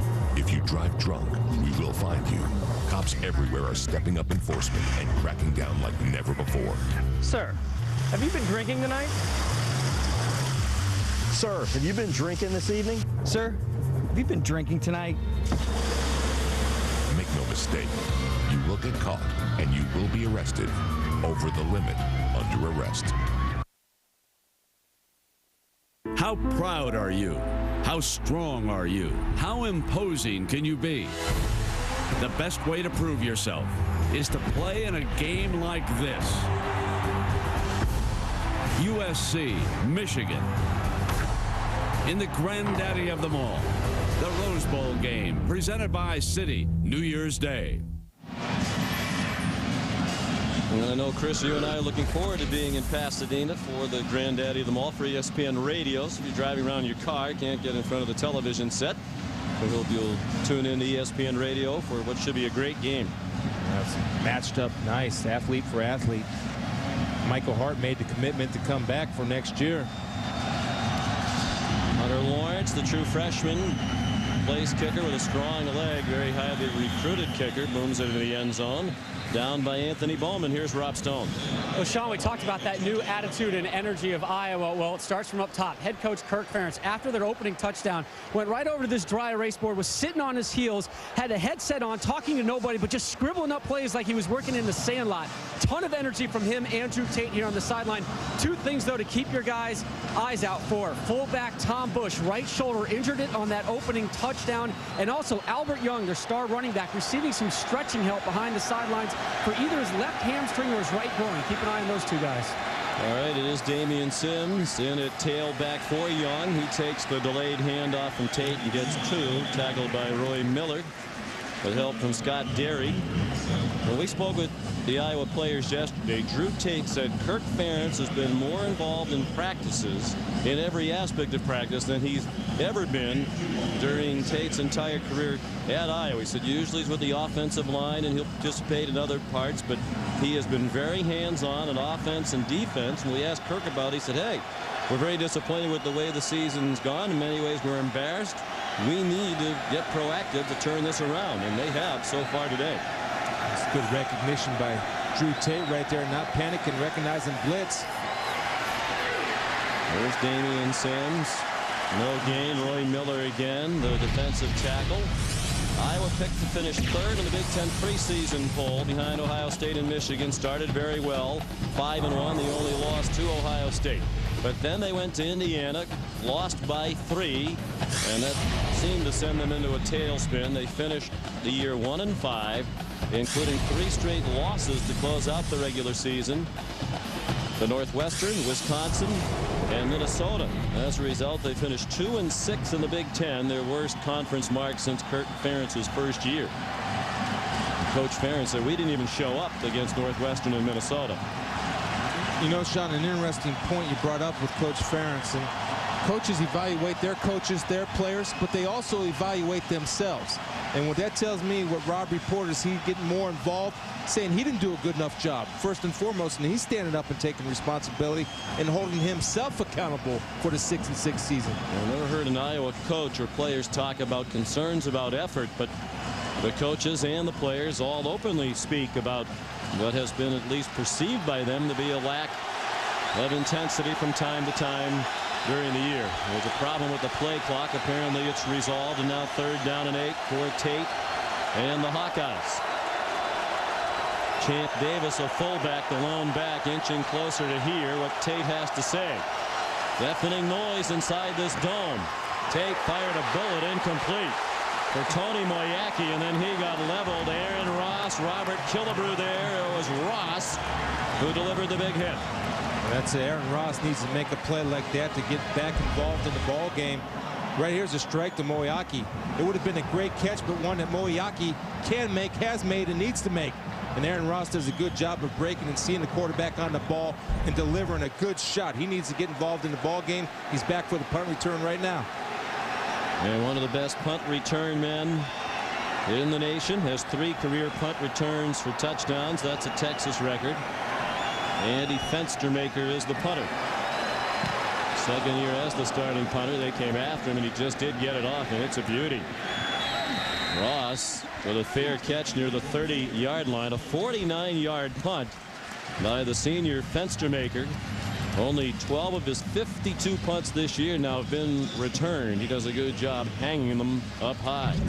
Tomorrow night, Larry Coker leads the Miami Hurricanes onto the field for the last time as the Canes take on the Nevada Wolfpack, led by senior quarterback Jeff Rowe in the MPC Computers Bowl. ESPN tomorrow, 7:30 Eastern. Part of Capital One Bowl Week, also available on ESPN HD.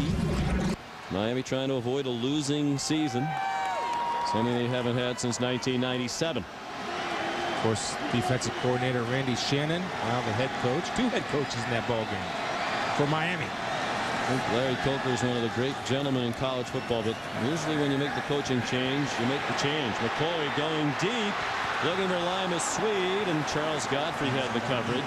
We've already hired the new coach. He's there, ready to coach. Shouldn't he coach? I'm a believer in that, but I think under the circumstances with the service that Larry Coker has provided University of Miami, that, hey, coach, you want to coach and then go ahead. But I think if Larry is involved, but I'm sure that he's kind of gradually turning the reins over to Randy and letting him do what he wants to do for the good of the program. And Larry Coker's that kind of guy. He's going to do what's best for the program. Tony Aquina, the defensive coordinator. He was the co-defensive coordinator through the regular season with Gene Chizik.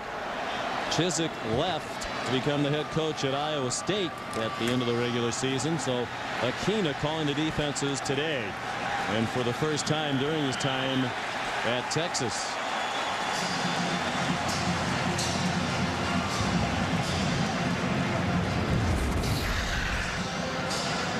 Here's a look at the Texas defense under Gene Chizik, who was calling the defenses. He and Aquina worked together to coordinate.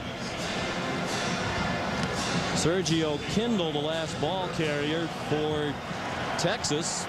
He's been a linebacker this year, a freshman. We want to get a bigger back on the field, so we may see Kindle from time to time. True freshman from Dallas at 235 pounds. McCoy on 3rd down. It's incomplete. Zach Gableman broke it up, intended for Jermichael Finley. Gableman, the starting middle linebacker today, he's in for Mike Klinkenberg, their leading tackler for the season, who's out with a foot injury. Gableman, a walk-on, 5th-year senior from Bettendorf, special teams standout. We asked Coach Ferentz, how do you think Gableman's going to do? He said, I don't know. We'll find out tomorrow. Say he's a 5th-year senior, as you said, Sean, and right there he did a good job not letting Finley box him out. He battled for position and was able to rank the arms of Finley so he couldn't complete the pass with a catch. Good position by Gableman. Smart football player. Greg Johnson punts. Looked like it might have hit a Hawkeye, but they scoop it up anyway. Adam Shada in the right spot. And he goes down to the 26. Just the 2nd meeting ever between these two schools. The first was in the Freedom Bowl in Anaheim, California, 1984. A huge night for Chuck Long. He led the Hawkeyes to 31 unanswered points in the 3rd quarter and opened up the game. 461 yards passing in that game for Chuck Long as Iowa hammered Texas 55-17. Yeah, Chuck was something. With the 25-second clock operator, please shut both clocks down. Both 25-second clocks shut down, please. The problems continue, and it might be confusing to quarterbacks. So the referee, Jay Strickers, has asked that he just turn it off. Of course, that doesn't help either. Well, in that case, what they have to do is the referee has to communicate the best he can with the quarterbacks of how much time is left. That's a tough deal for quarterbacks. Hey, Sean, just a great play by Adam Shader right there to have the awareness. The ball bounced off one of his guys. He was aware of it as he was chasing downfield blocking. Saw it, was able to secure the football for Iowa. Could have been a big play. Adam Shader, veteran, smart move, awareness. It's been a disappointing season for Iowa, but a big part of that is injuries. They haven't wanted to use that as an excuse. It's just the reality. Shader, one of those key players, injured, and his return has had an impact already tonight. Albert Young back in the game. He gets a couple out near the 28, tackled by Michael Griffin. 1 minute to go, first quarter. Iowa with the ball in a 14-3 lead. They're in a bowl game for the 6th straight year. They've been to 4 straight January bowls. That was another goal starting out the year, to get back to a January bowl, but they weren't able to accomplish it. Miguel Merrick, the defensive back, told us we're lucky to be in any bowl the way we played this year, and this is a marquee game, the Alamo Bowl.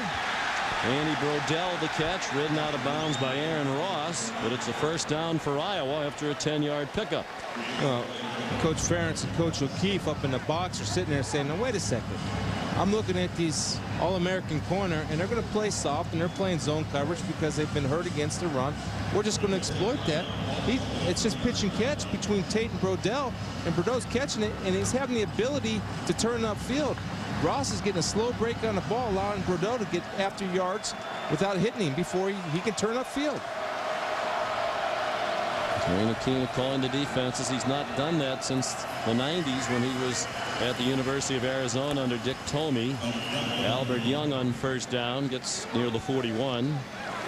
Roy Miller another tackle, sophomore from Killeen, Texas. And it could be, if the Hawkeyes want it to be, the last play of the quarter. And it will be, as Tate is coming over to the sideline. A memorable first quarter for the Hawkeyes. They took the opening drive and marched right down the field, 77 yards on 9 plays. Became 14-0 on the longest pass play in Iowa Bowl history. 63 yards, Tate to Andy Brodell.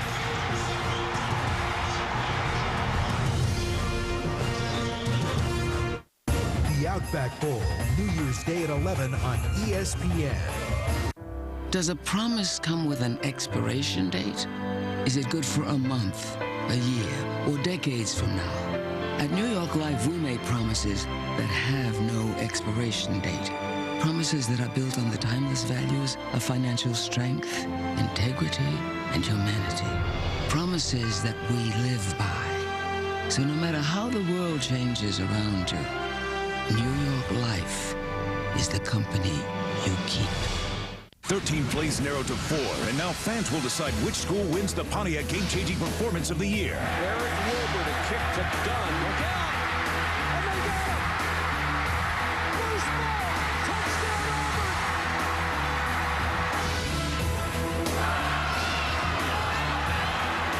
And boy, they fumbled the snap. The ball picked up by Adams, and Gaines Adams is going to take it the distance, and just like that, Clemson gets a free one.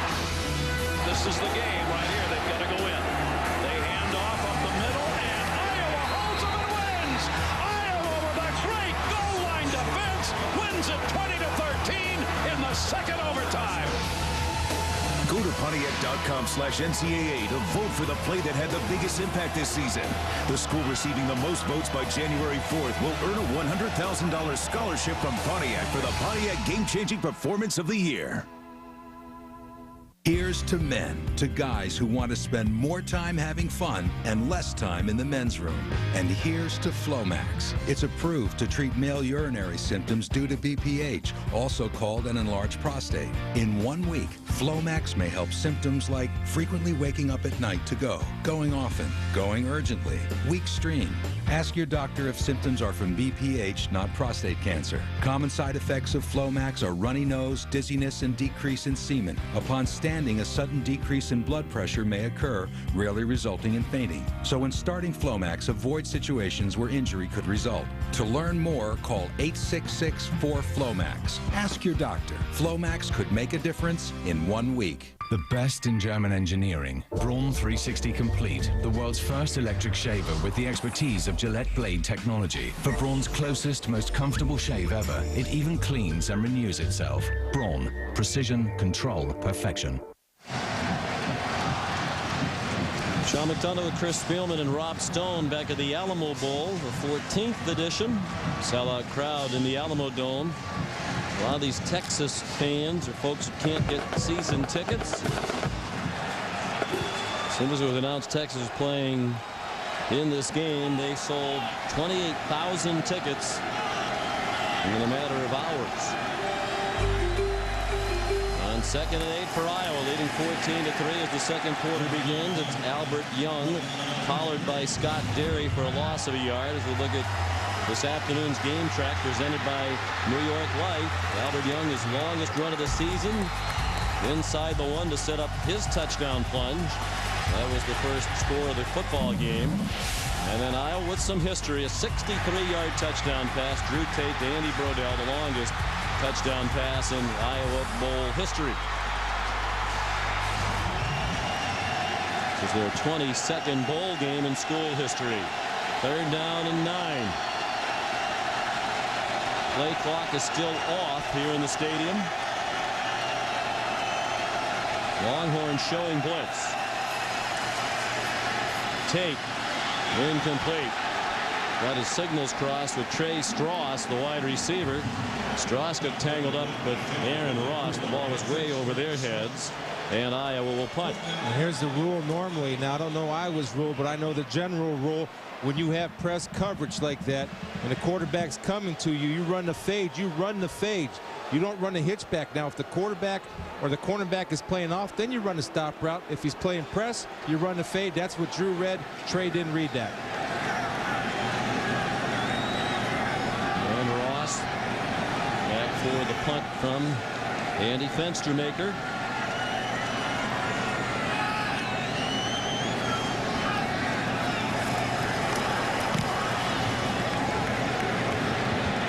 Good kick by Fenstermaker, and the fair catch made by Ross, who grew up here in San Antonio. He has 31 tickets for this game today.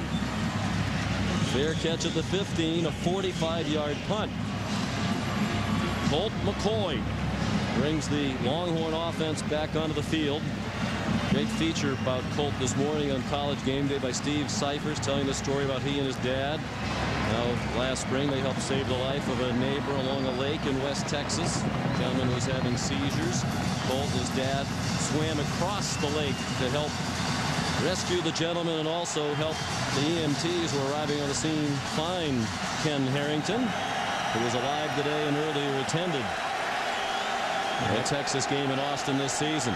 Coy 0 for his last 4. As this sequence begins, with a low pass in the flat for Chris Obanaya. Colt told us he felt 100% during the time between their last regular season game against A&M and today. For a while, as Mac Brown and the coaches told us, they had him on a pitch count. They'd only let him throw 40 balls in practice. Then they moved it up to 50. And he said in the other games in which he was hurt, sometimes as the game went along, he felt that shoulder weaken. Yeah, he didn't have the arm strength. And right there, I don't think that was a case of arm strength. That's just a lack of timing and not throwing the ball. They got to get going a little bit and play with some emotion. Texas is playing dead. McCoy, a pump fake, looking for help. Now Limas Swede behind the defender Godfrey. And across midfield, out of bounds at the Iowa 46. Well, that time McCoy set up the play with his legs. It looked like they didn't have anything. Instead, they wound up with a 39-yard completion to their leading receiver, Swede. Tell you the other thing Colt does, Sean, that you don't see a lot of freshman quarterback do. He's going to direct Limas Swede to go deep, because Limas was just sitting there being covered by Gottfried, and finally when he saw the direction of Colt McCoy, go deep, young man, go deep, right there. And Colt delivers it, knowing he's got a 6'5" body that can go up and get the ball. Swede, their leading receiver, 43 during the regular season, was first team all Big 12. 102 career catches starting today, 9th in Texas history for the junior from Brenham, Texas. McCoy again forced to pull it down and improvise, and he throws deep again, and it's batted away this time. Outstanding work by Miguel Merrick, the senior from Union City, New Jersey. The ball intended for Billy Pittman. Yeah, Miguel Merrick did a good job showing senior and understanding angles. He took the proper angles, was able to come in and knock it out with a long arm with the right hand to get in Billy Pittman's face. And the other thing is Mitch King did a great job. Mitch King had Colt McCoy lined up for the kill shot, but Mitch is a smart football player and pulled off just in time. I saw the referee give him a little talking to, and Mitch did the right thing. He pulled off and kind of just touched him where he could have laid him out. Miguel Merrick from New Jersey said he knew he was going to like Iowa on his recruiting visit. He flew from Chicago to Cedar Rapids, sat next to an older woman from Iowa who was so friendly he thought it was a put-on. Then he realized most folks in Iowa like that. It became home to him. Shovel pass to Selvin Young. Zach Gableman made the tackle. A gain of 2 for Texas to the 44.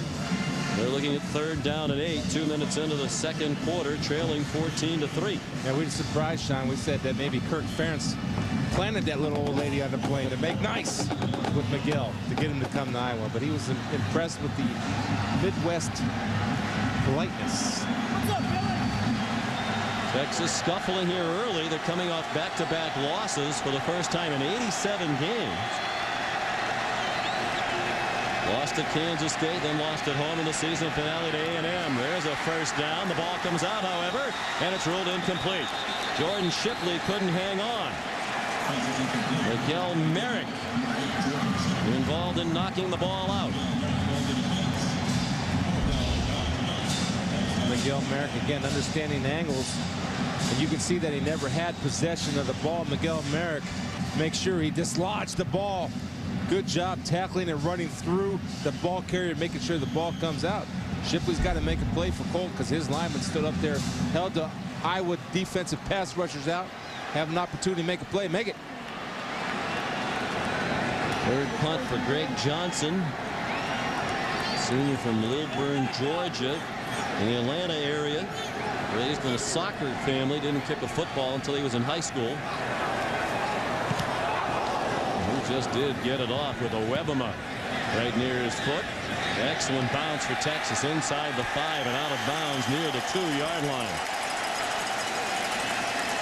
43-yard punt.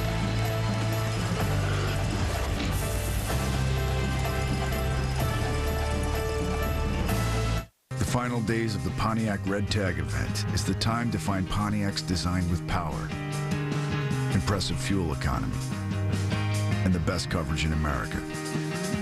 And now find them tagged in red.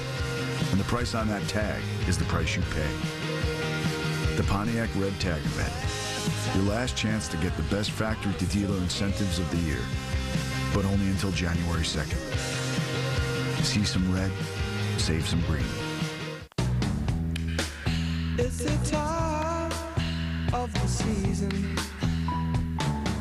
when love runs high in this time. Moving your 401ks to Fidelity is groovy.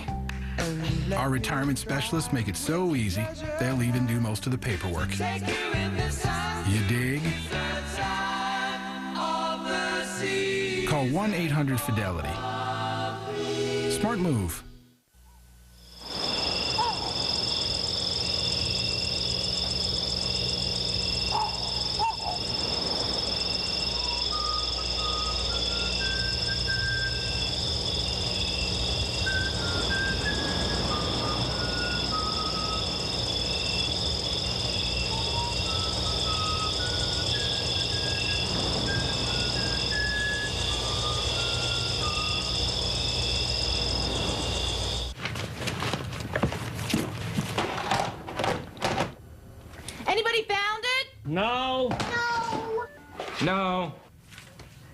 I got it. We could get organized up to number 1. Yeah. Get started at the Home Depot. With simple, innovative solutions and smart designs, you can organize your life without messing up your budget. Only at the Home Depot. You can do it. We can help. Back in San Antonio, and one of the most famous landmarks, the River Walk. Along both sides of the San Antonio River, about 20 feet below street level, all kinds of great restaurants and shops. And they've been packed by fans of the Hawkeyes and Longhorns all week. Iowa leading 14-3, starting from their own 2. And the whistles and flags stop the play. Hard to hear the whistles inside this dome. Left guard jump for Iowa. Prior to the snap, false start on the offense, number 76. Penalties, of course, half the distance to the goal. First down. Mike Jones, guilty of the infraction. One of the best in the country. First team All Big Ten this season. And a preseason All-American by Sports Illustrated. And a lot of times that can happen, Sean. They're right down there in front of the Texas band and all their fans. Tough to hear for the big fellas. Damian Sims, the tailback, he takes the handoff from Tate. Slithers out to about the 3. Ryan Robinson made the tackle for Texas. 5th-year senior, making his 36th career start. Texas linebackers are doing a nice job of hitting everything downhill, and they're getting penetration. Now, if I'm Iowa, I got a little play action with my tight end to dump it right over their linebackers. Might not be a bad time to run it because the ears are pinned back of the linebackers.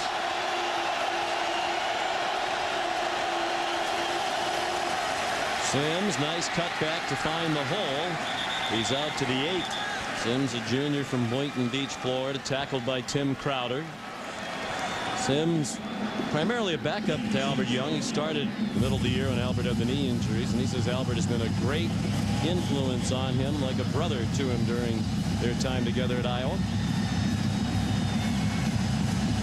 And we saw the personality of Albert Young in that little interview. He does light up a room when he walks into it. Just has a lot of confidence, too. Not cockiness, genuine confidence. Big target right here, Scott Chandler. Drew Tate likes him in these situations. Tate out of the gun on 3rd down and 5, forced to pull it down and run, and he has a first down for the Hawkeyes to the 15.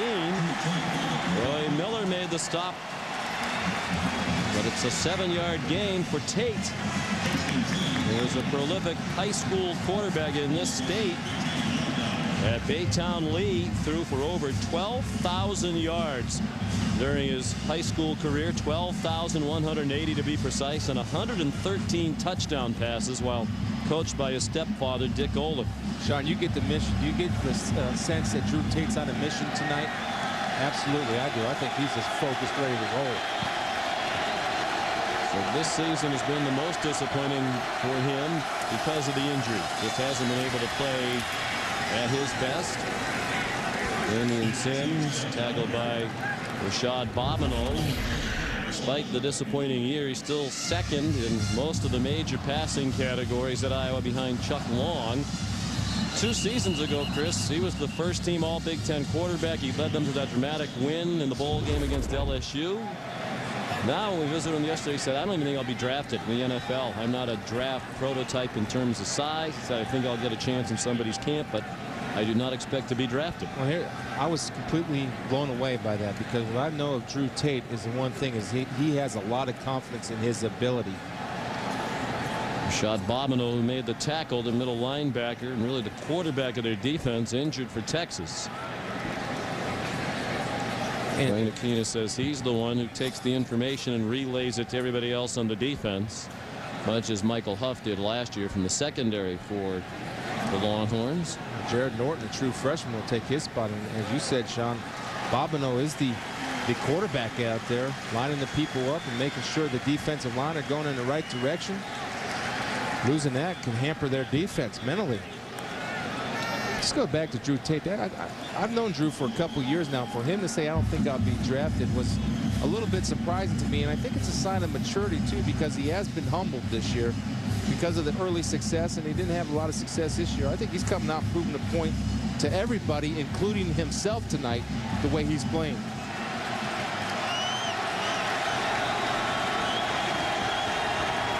Second down and 7. Damian Sims continues at tailback. Another good hole on the left side of that offensive line, and he's near another first down. Brian Robinson, the tackle, at the 25-yard line. It is a very good veteran offensive line for the University of Iowa. Mike Elgin, the right guard. Mike Jones, the left guard. Marshall Yanda, the left tackle. All conference caliber performers. I'm laughing because we had a chance to visit with them yesterday, and they're all farmers. A lot of them are farmers, and they just blow people off the ball. They love a good fight, and I'll tell you what, they're taking the fight to Texas front four and handing it to them. Damian Sims following the block of his fullback, and he appears to have the first down. Right behind Ryan Majerus. Jared Norton made the tackle. He came in for Bobineau. It is a first down. Mike Elgin, you saw him, number 54. Honorable mention All Big Ten as an athlete.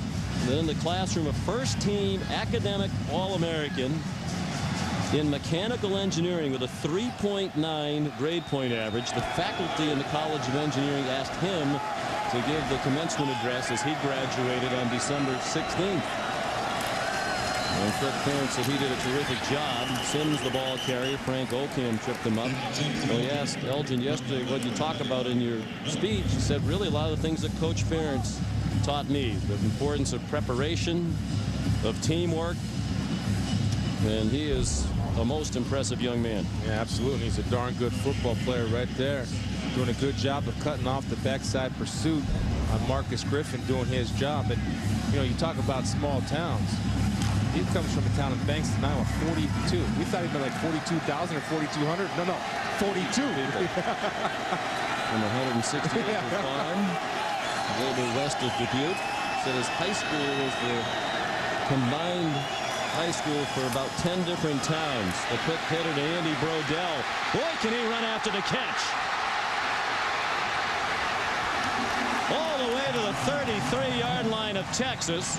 He already has the longest bowl touchdown reception in Iowa history at 63 yards. Add 42 to his total. Michael Griffin made the tackle. But Sean, we talked about in the opening, one of the reasons why Drew Tate has struggled because of the youth of his wide receivers. And I talked about the growth of the wide receivers during bowl practice and big growth by Andy Brodell with a run after catch. You can take a look here at the first quarter. Watch him shake up, shake and bake Aaron Ross. Then you see the ability and the speed. Look at the heels kick the butt. When the heels kick the butt, a man is moving and moving fast.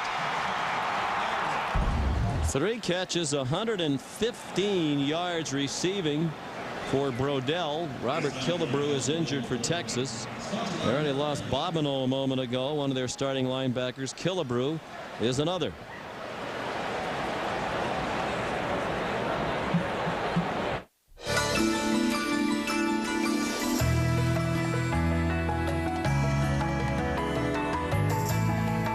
Not all the energy for our fuel comes from oil on the ground. A lot of it comes from our people, who year in and year out put so much of their energy into everything they do. So you can be sure that when you put Valero gas into your tank, you're going to get a lot out of it. Valero, the energy to take you anywhere. The final days of the Pontiac Red Tag event is the time to find Pontiacs designed with power, impressive fuel economy, and the best coverage in America. And now find them tagged in red. And the price on that tag is the price you pay. The Pontiac Red Tag event. Your last chance to get the best factory to dealer incentives of the year. But only until January 2nd. See some red, save some green. Don't do it, man! But it's only $1. This only costs $1. KFC Buffalo Snacker, 100% breast meat, loaded with buffalo sauce. Buffalo for $1? Buffalo for $1. This train's going to Buffalo? The 99-cent Buffalo Snacker only from KFC. Where else can you find 100% breast meat smothered in authentic buffalo sauce for just 99 cents? That's right, just like the original KFC Snacker, it's still just 99 cents. Your dollar goes further at KFC. I changed my oil. Why worry about engine sludge? You can't see sludge coming, but it can rob gas mileage and hold your car back. Yeah, right. Castrol GTX has an improved formula to stop sludge in its tracks. Give me a burger, fries. GTX's new dispersants neutralize sludge for superior protection among leading 5W and 10W30s. And some extra napkins. Castrol GTX. It's more than just oil. It's liquid engineering.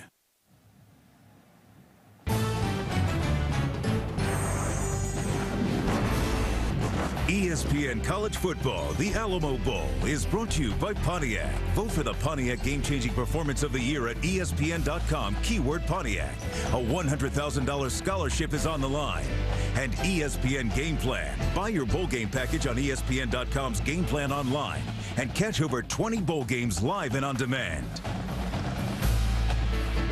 They were lined up all week to get into the Alamo, not far from the Alamo Dome. In the Alamo Bowl, it's 14-3 Iowa. They have it 1st and 10 at the Texas 34. Another big play to Andy Brodell. More than midway through the second quarter, Tate might be changing the play. The play clock still inoperable here in the stadium. Damian Sims driven back.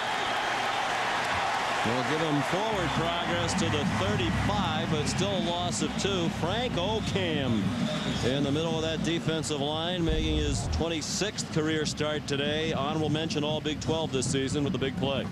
See, Frank Ocam does a good job of getting off the ball and splits the double team and has the ability to finish, and he just gobbles and swallows the running back.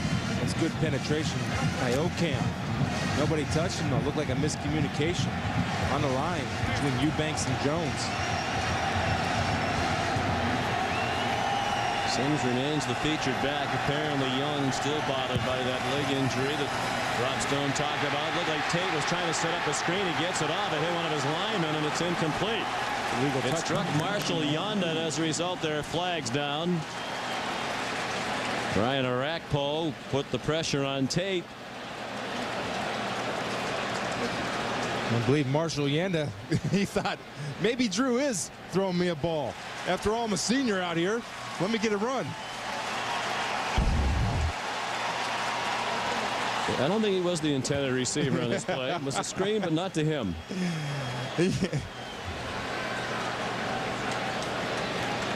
So Coach Aquina wants something big to happen for his defense right there. He's not only helped out by great pressure, but the penalty. He actually had Sims open on the screen, and Marshall's got to let it go. It's tough, though, if you're big throwing that ball. Man, this is my chance. Well, he's I could be a fired up star. for the game. We spoke with Marshall Yonda yesterday. He was looking forward to the one-on-one battle against Tim Crowder, the outstanding defensive end, one of the finalists for the Hendricks Award as the top defensive end of the country. Yonda, another one of those farm boys. He's from Anamosa, Iowa. Illegal touching on the offense, number 73. Penalties declined. Down will be 3rd. About 40 minutes north of Iowa City. And we asked him about that yesterday. He said, yeah, our town is unfortunately most known for being the home of a maximum security state penitentiary, but he's trying to provide maximum security for Tate as he battles Crowder today. He grew up on a dairy farm that they've converted into a pig farm. And his sister spent a lot of long days doing the calf chores on the family farm. Tate out of the gun, 3rd down and 13. Tate steps into a throw down the middle for the tight end, Chandler. Scott Chandler, another native Texan, with a terrific catch. He knew he was going to get walloped by Michael Griffin, and he still hung on for a 29-yard completion. Recognition by Drew Tate. We'll see Scott Chandler right here. He's going to split the safeties. When you have cover 2, which they do have, your middle linebacker has to run with the tight end. You cannot let him get over the top of you and get in between the safeties. That's pure recognition, easy pitch and catch. Chandler shows toughness knowing he's going to take the shot when he got hit. Beat Bobineau down the middle of the field. Alamo went out of the game for a bit, back in for Texas, a middle linebacker. Sims trying to spin away, cannot escape. Sergio Kindle got a carry and running back earlier in this game. The true freshman from Dallas wrapped up. Sims behind the line. Parade magazine said Kindle was the best two-way player in the country in high school last year at Woodrow Wilson in Dallas. Rushed for over 5,600 yards in his last 3 seasons in high school. Be interesting to see what his future brings in terms of a position for the Longhorns. So what, he's the only guy in the field tonight that will have a carry and a tackle. I promise you that from the tailback position. Really, the future's bright for the Texas Longhorn linebacking core. Norton, timeout. Kindle. University of Iowa, timeout number 1. Really, it's 2nd and goal from the 9. Leading 14-3.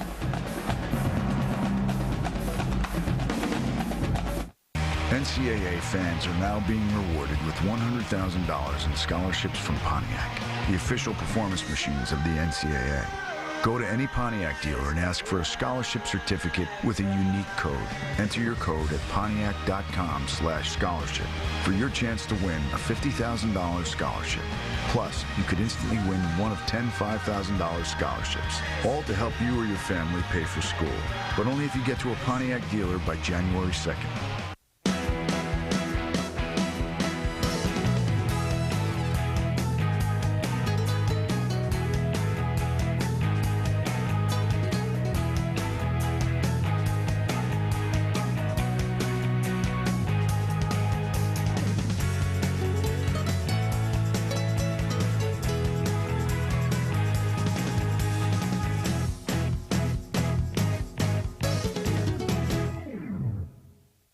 All Bartleby Gaines ever wanted was to be accepted. I can't believe I didn't get into state. All he ever got was rejected. So after every college turned him down, his only option was to make one up. South Harmon Institute of Technology.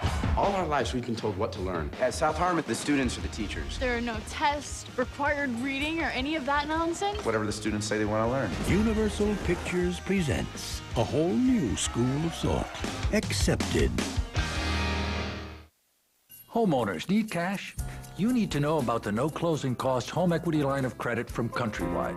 Unlike many lenders, with Countrywide there's no application fee, no credit reporting fee, no appraisal fee, no underwriting fee, no closing costs. So you could use more of your loan to pay off credit cards and lower your bills. The no closing cost home equity line of credit. No one can do what Countrywide can. Call now and see if you qualify. Call 1-800-641-9844. I grew up on a dairy farm, and I used to help Mom and Dad milk the cows every day. I love to hunt and fish. After the bowl game, I'm going to go back to Iowa and hunt. I grew up 40 miles from Kinnick Stadium. I've always wanted to be a Hawkeye. My mom was my biggest influence. When I was headed down the wrong path, she put me right on track. It's been an interesting drive for Marshall Yonda in this Iowa offense. 13th play upcoming. They've had the ball for more than 7 minutes. They started at their own 3. They haven't been able to rush the ball on this drive. 8 rushes for 12 yards. And they've hit 2 big pass plays from Drew Tate for 72 yards, a 41-yard connection and a 29-yarder to Chandler to keep the drive alive and get them inside the red zone. Tate out of the shotgun after the Iowa timeout. 2nd and goal from the 9. Tate throws back as a man wide open. Touchdown, Scott Chandler.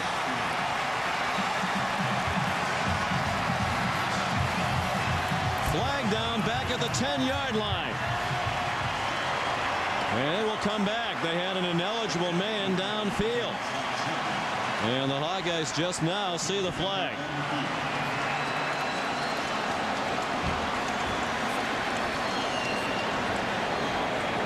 I think they're going to call Chandler for not being off the ball. He came over from the motion. We'll see. I didn't see any linemen down the field. There's an eligible receiver downfield. Number 87 was covered up on the line of scrimmage. 5-yard penalty, still 2nd down.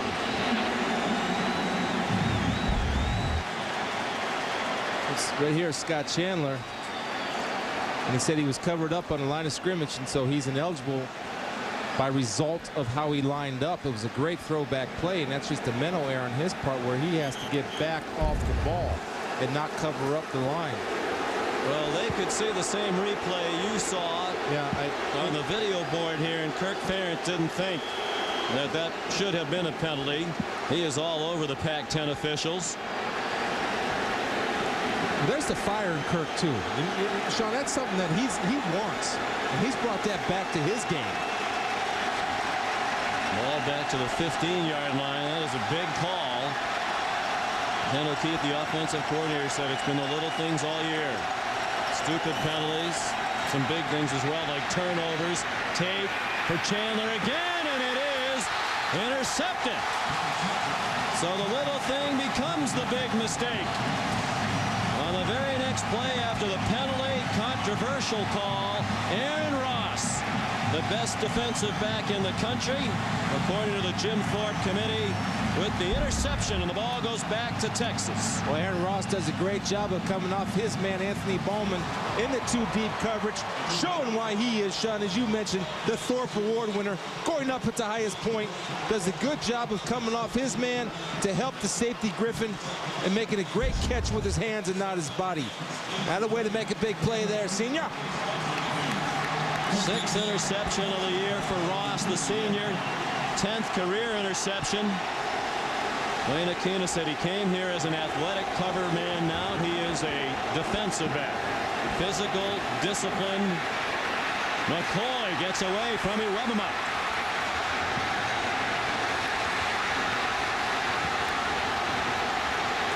Hit as he throws, it's incomplete. He got knocked to the ground by Brian Madison. I got a flag. I got to see what this flag is because I'm getting a little bit nervous. Well, of course, this game was an officiating disaster last year with the Sun Belt officiating crew that had trouble with replays and that wacky play at the end of the game. The quarterback was outside the pocket. The pass crossed the line of scrimmage. Therefore, I ruled there wasn't a foul. Disregard the play. Good call. Good call. The ball went past the line of scrimmage, so it's not intentional grounding. Watching Webber. I got you. I'm back in the game. Rats. But I won't quit on the play. I'm going to get you again. Rats. But here comes Brian Madison with the shot. The ball did cross the line of scrimmage. Webber had 2 shots at him, Sean. He's a little rusty. Couldn't quite snare him completely in there, Webber. Colt McCoy is not Vince Young. I mean, who is? But he is more than a little bit mobile. Selvin Young straight ahead for nothing. Mitch King made the tackle. Still a lot of emotion on that Iowa sideline. Coach Ferentz, well after the turnover, still irate at the linesman on his side of the field who threw the flag. The line judge Blake Lozo. 3rd down and 10. Change up for Matt Brown, his staff going no huddle, trying to change the tempo of the game. McCoy a lot of time, throws for a first down out to the 37-yard line to Quan Cosby. Charles Godfrey had the coverage. Cosby, 24 years old, already here today, and they have come after McCoy, I think a bit higher than that 12% history. Well, Warren Parker said you can't stand still and play these guys. You got to be moving. Pass is dropped by Neil Tweedy, the senior tight end. Caught only 6 balls during the regular season. So he might be a little bit rusty. Yeah, and Colt's got to be able to give the big man that's not used to catching a lot of balls. He should have had the catch. Don't get me wrong, but he's got to make it a workable catch. That time Neil had to bend a little low, threw himself off balance and knocked the ball out with his knees. Colt McCoy, the Sporting News National Freshman of the Year, Big 12 Offensive Freshman of the Year, and Newcomer of the Year. In a big 3rd down and 10, dumps it in the flat. Jermichael Finley has a lot of work to do, and he does it. First down to the Iowa 49-yard line. Zach Gableman made the tackle. That's one of those Greg Davis is sitting there saying, no, no, no, throw the ball to the first down markers. But Finley right here makes a good job of making the catch. A nice stiff arm on Edmund Miles. Bad angle by Edmund Miles. Godfrey to Miles had him pinned in. They both went outside. Finley goes inside and accelerates to the first down. Approaching 3 minutes left and a half. McCoy, the quick toss to Cosby. He gets spun down by Miguel Merrick at the 44-yard line. Again, this is the tempo that Texas is changing now. They're going no huddle. 11 personnel. That counts as one running back and one tight end. Then you have your 3 wide receivers on top of that. You see Iowa's defensive linemen. They don't substitute a lot. They got their hands on their hips. Iowa's dominated the first half. If this game turns around, they'll be talking about the penalty and the subsequent interception for a long time in the great state of Iowa. Young knocked out of bounds by Charles Godfrey. Charles Godfrey's been playing tonight, Sean. Yes, not only good coverage, but also his run support has been outstanding. Good, sure tackler. I get excited when I see corners that actually like to hit. I'm seeing 2 of them tonight in Ross and Godfrey. Here's Norm Parker. Started his coaching career as a high school coach in 1965. Went on to college ball in 1968, 65 years old. Rumors he might retire after this game. He said, no way, I'm coming back next year. I don't know what else to do, and my wife doesn't like me. McCoy throws, first down. Down to the 31-yard line. Cosby again, tackled by Adam Shada, 14 yards. Well, there's the confidence in Colt McCoy. And as an Iowa defender, you see one guy go outside and short. You got to know that somebody's coming in beside, and you see McCoy just waiting for that area to clear. And he delivers the ball with velocity. And his arm strength seems to be fine, and it's not getting weaker as the game has progressed, as it did earlier during the last 2 losses of the season. Had success hurrying, but they really don't need to hurry now. McCoy down on a knee as he had trouble with the shotgun snap. Back to the 37-yard line. Ryan Gaddis covered him. Simple took his eyes off the ball before he got the snap. Watch his head. His eyes are going to look up. They want to get the ball to Selvin.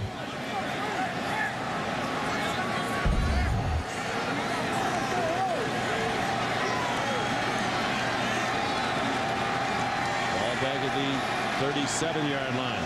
2nd and 15. Iowa rare blitz.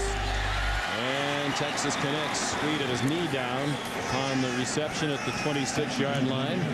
Adam Shada in coverage. About 4 yards short of the first down marker. 3rd and 4 with 1:20 to go in the half. A good recognition by you, Sean, on the blitz. It was a zone blitz, and it was coming from the offense's right side. Colt McCoy knew the weakness, where the weakness would be. Shada's playing deep. He just delivers to Swede in the weakness of the zone blitz. McCoy rolls left and throws for a first down. Quan Cosby, the sophomore from Mart, Texas, coming off a career-high 7 catches against Texas A&M. That one's good for 6 yards for Cosby. His 4th catch of this ball game.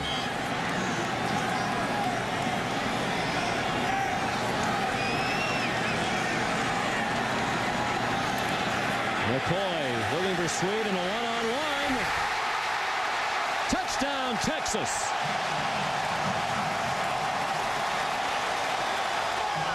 Iowa rarely plays man-to-man. Lyman Swede down on the play. Crashed into the photographers, it appeared, at the end of the play, and is hurt, grabbing at the back of his left leg.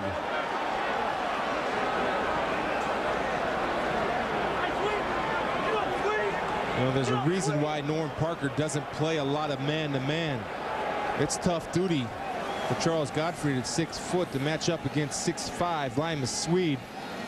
The go man right there. Colt McCoy recognizes, through to the back pylon where only his man can get in. A great job by Lyman Swede. His 12th touchdown reception this season, that ties the Texas single season record set by Roy Williams in 2002. And here's Colt McCoy, recognizes man. He throws to that back orange pylon. Perfect throw. Not bad coverage by Godfrey. Only crashed into anybody. Just looked like Godfrey rolled up on the back of his legs. Oh, wait a minute. Looked like he might have run into one of the band members as he was peeling away from the stands. Band members are tough. Yeah, well, it looked like he ran toward them to celebrate the touchdown and might have helped create the collision. He was going to start to their sideline, and instead he's going to the locker room. Well, he's giving the thumbs up, I'm okay sign, and don't be laying out there on the field for 25 minutes. Get up and get going if you're all right. That's me. I'm sorry. But come on.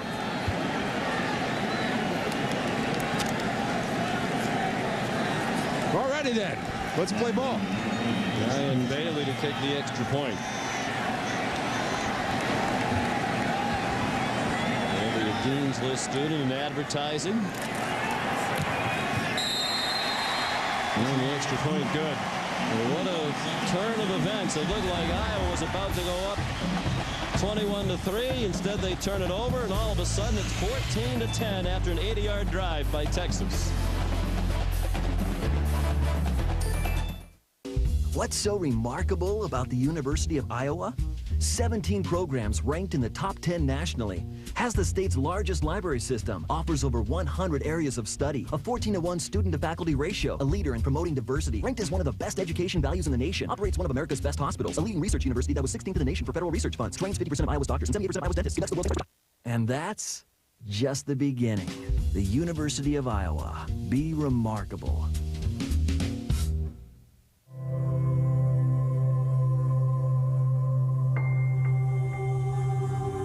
Why is the University of Texas at Austin so special? Is it the academics, the rich cultural diversity?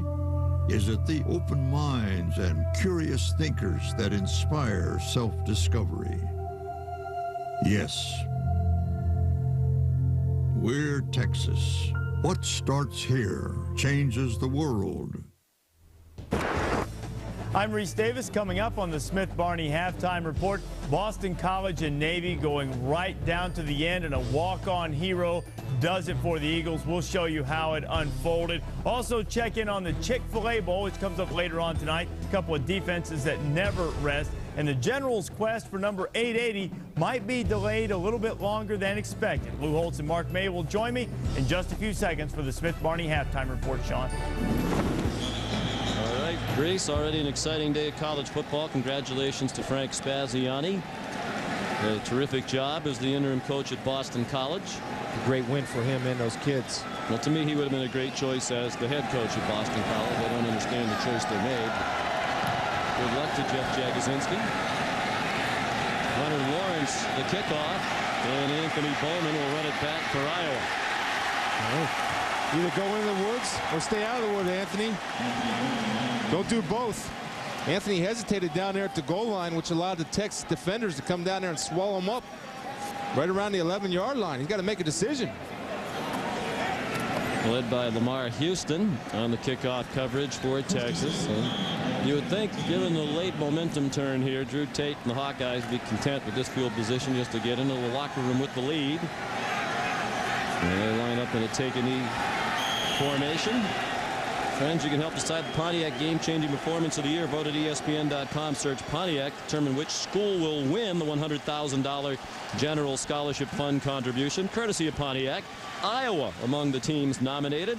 They're nominated for their goal line stand against Syracuse in double overtime. The Orange had 8 tries from inside the 5 and did not score. One of the highlights of the season for Coach Ferentz. Let's check in with Rob Stone. Well, Coach, what did the officials tell you on that overturned touchdown? Well, they just said that our motion receiver covered up the outside guy, so he was technically ineligible. Yeah, we saw it a little bit differently. What a surprise. Yeah, that was a little bit obvious by your reaction. How do you address that late 14-point swing to your team in the locker room? We just got to keep playing. This is a 60-minute game. You know, the positive there is we drove the ball from our 3 down to their end. Obviously, we wanted to come out points, a touchdown or a field goal. But, you know, we still got 30 minutes. Anybody's ball game, so we just got to look forward. Albert Young started at running back. We haven't seen much of him. Is he okay? He'll be back in, yeah. He'll be back in. We like to rotate both guys. He's playing well, you know, so he'll be back in there. Coach, appreciate your time. Iowa had the edge in total offense, 245 to 163, but just a 4-point lead at the break. Here's Reese Davis, the Smith-Barney halftime report. All right, Sean, 14-10 Iowa lead, and that play that Kirk Ferentz was referencing ended up being a 14-point turnaround and got Texas back in the game. Remarkable sometimes, Lou, how just one little tiny break can change the entire complexion of a game. Oh, it really does. But momentum also is a mental state of mind. I don't think you can really get involved in that. But there's no doubt that the last 5 minutes of the first half and the first 5 minutes of the second half is absolutely critical. You know, Iowa made a mistake, could have been up 21-3. But the main reason that Texas was able to come back was they were successful on third down. First quarter, I think they were 0 for 4. Second quarter, they were 4 for 4 on third down. And you have to be able to convert on third down to keep a drive going. I think for Texas, the key was Colt McCoy finally getting into a rhythm passing. If you looked at the first quarter, he was atrocious. Had no velocity on his passes. He was off the mark. He finally calmed down in the second quarter. Some short passes, some dump passes, and then finally the vertical pass down the field to Lima Sweet for the touchdown. I think he's finally getting back and relaxed and comfortable to the Colt McCoy we saw throwing for 27 touchdowns this season. Much bigger lead. In fact, they scored a touchdown that looked like it was about to make it 21-3, but the touchdown got called back by a penalty. Yeah, we're going to get into it in a little bit, but it was the proper call made by the Pac-10 officials that got the call right. Texas took advantage of that, and Colt McCoy went down there, scored a touchdown with a pass to Lima Swede. Part of our game track presented by New York Life. Roger Gaskamp is an NCAA referee who's been watching the first half from our booth and is here to consult us. Roger, why don't you explain to us what you saw? Sure, Sean. NCAA rule requires that a player, in order to catch a forward pass, must be eligible by number as well as by position. The position must be either into the line or in the backfield. This player was not in the backfield and was not on the end of the line, therefore ineligible. I think you can see that by the replay. Yeah, when you see Scott Chandler when he came over, if he would have stayed back off a yard, he would have been okay. Watch Scott Chandler. Now watch him come up. As soon as he sneaks up right here, as soon as he steps up on the line of scrimmage, because there's already two guys on the end line that are on the line of scrimmage, he becomes ineligible. If he would have stayed back, they would have had a great play and a touchdown. He snuck up a little bit. Our replay showed that he did break the plane of the offensive line. Thus, he's determined on the line of scrimmage ineligible. Great call by the officials. Way to be on top of it. Thank you for your help, Roger. It's nice having your own pocket official. 14-10 lead, because on the next play, Aaron Ross intercepted a pass in the end zone.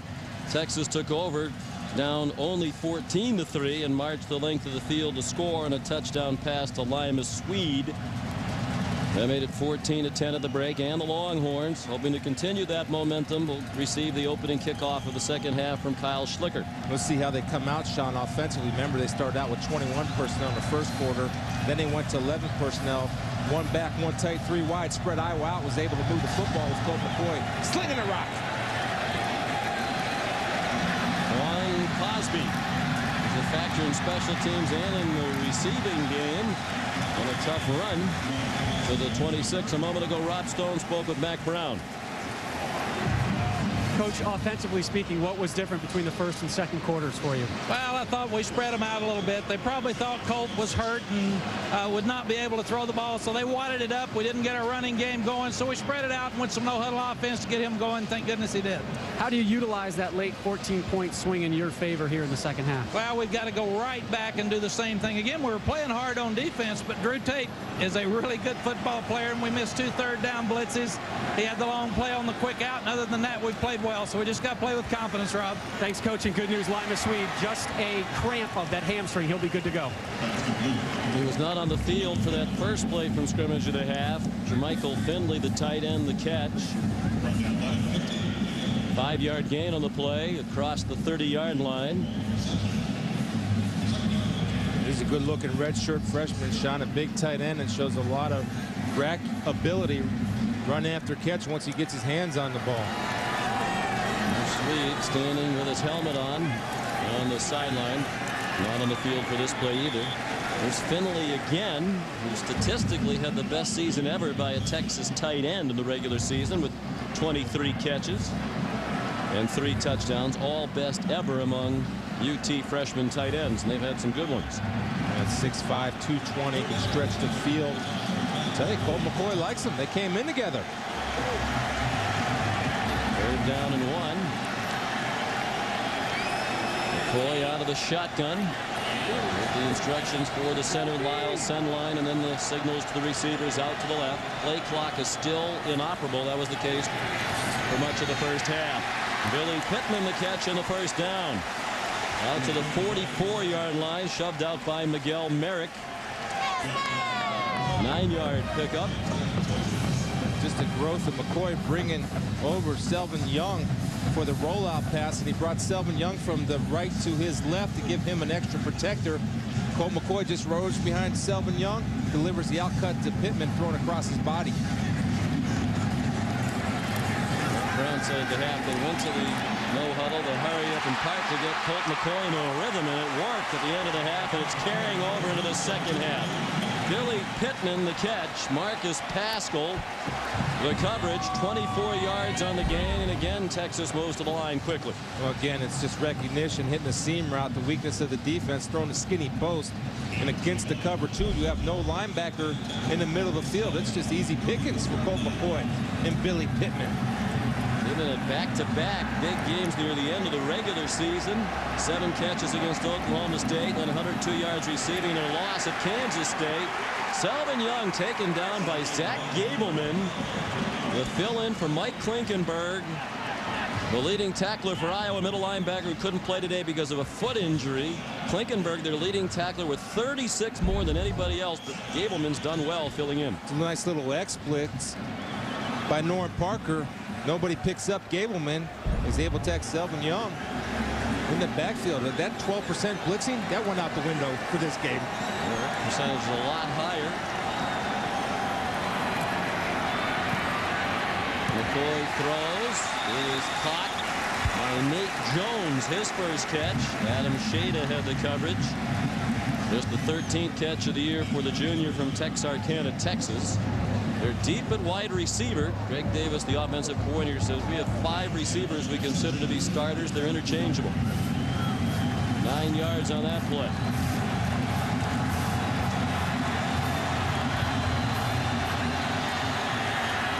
McCoy dropped.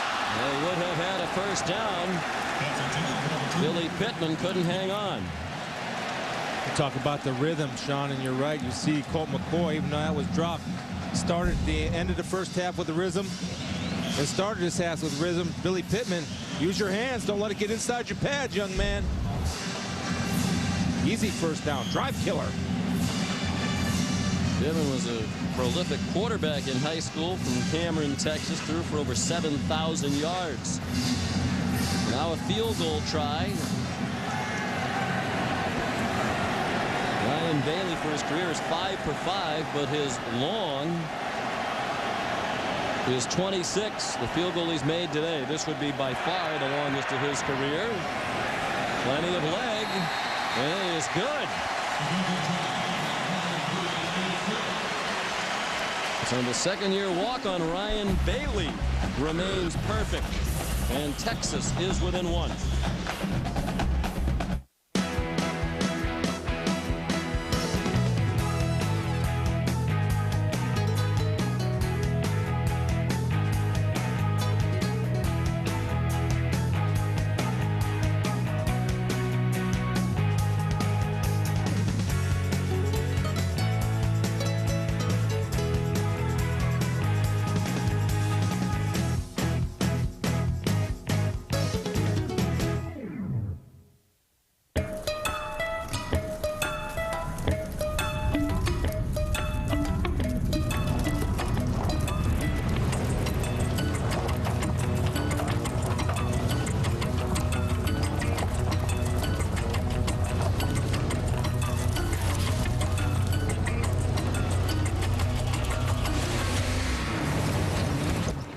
Most capable Wranglers, now available with 2 and 4 doors, a new species from Jeep. Kids, we're going to visit the land of our ancestors. Ireland? No, credit card miles expired. Think more distant relatives. This is great! Hey, it's me, Cousin Bob! Going down. We gotta switch to Capital One. Get Capital One's no-hassle rewards with no miles expiration, no earned caps, and no blackout dates. See, kids, first class all the way. Something smells good.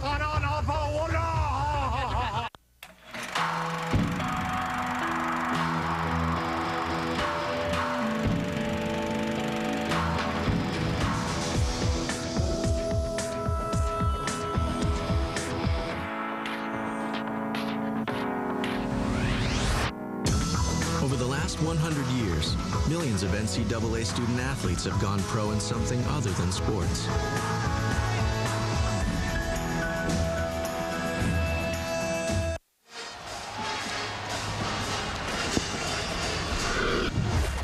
We're back in San Antonio, Texas, home of the Alamo Bowl in its 14th year, and inside the Alamo Dome, the largest crowd ever to watch a sporting event in Alamo Dome history. 65,875 on hand. That's over capacity.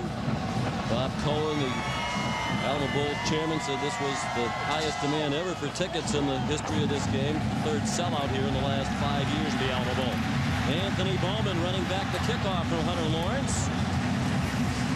And Lawrence, the kicker, stuck his face in and made a pretty sturdy tackle. That's impressive for being probably a soccer guy coming in there and wrapping up. No slide tackles with him. This is a good tackle. Putting his helmet across the bow. 1 step and wrap, 2 steps and squeeze. All right, you did your effort. Got knocked back a little bit, but at least you hit him. He's from an athletic family. His mother, Karen Lawrence, lettered in gymnastics at the University of Texas. Drew Tate comes out throwing, and he's in trouble and down in the arms of Rashad Bobineau. First sack of the day for Texas. The proverbial coverage sack. Iowa actually does a very nice job of picking up the blitzing linebackers. You see Perry coming in up from the top. Bobineau will sneak in here in a late delayed blitz where Drew's got to make a decision, either run it or throw it to the sidelines. Don't hold on to it. Good coverage sack by the Longhorns. So 8 out of 13 in the first half for 193 yards. He's a 3-year starter at quarterback. Chuck Long, Matt Rogers, Matt Sherman, the only other 3-year starting quarterbacks for Iowa. Albert Young, the ball carrier, and Scott Derry made the stop. I'm getting a little concerned if I'm Iowa, because I know the Texas staff sees what I see. When Albert Young's back there about 8 yards, it's run all the way. When he sneaks up to about 6.5 to 6 yards, it's been pass. It's kind of a little bit of a giveaway that they might want to check on. Young big on that first drive, hasn't done much since. His coach Parents says he does alternate with Damian Sims, but also looks like Young's been hobbled from time to time. Out of the shotgun in third, down in 11. 5 minutes into the third quarter. Tate bounces off the hit, but cannot escape Roy Miller.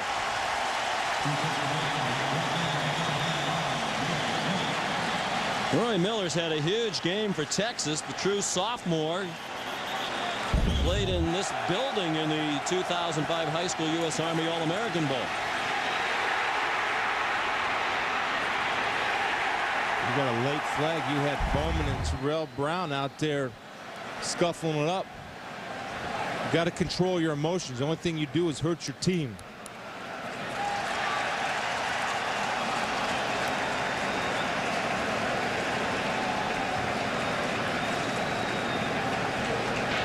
There are 2 fouls on the play. After the play, personal foul, 84 on the offense, personal foul, number 5 on the defense. Those 2 penalties cancel. The down will be 4. And that means a punt for Kirk Ferentz and the Iowa Hawkeyes.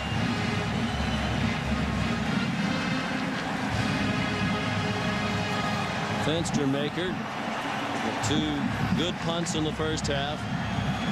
Punting to Aaron Ross.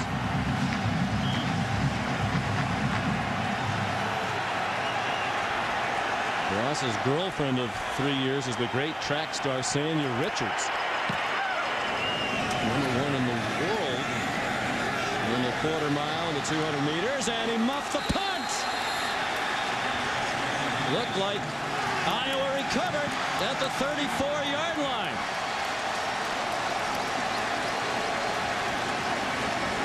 Holster, the snapper, down there at the bottom of the pile. It looked like Charles Godfrey came up with the football. This one you might want to be able to replay right here, because it looks like he might have been down and see if his knee's down before the ball comes out. Nope. No, the ball, that's a good call by the officials. They're right on top of that. Ball was coming out before any part of his body touched.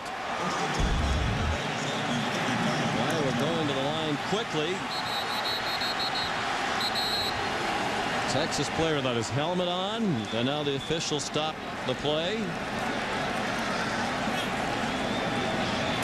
Timeout, University of Texas. I'll give Iowa credit. They went quickly, and they forced the timeout. The Longhorns were not lined up defensively.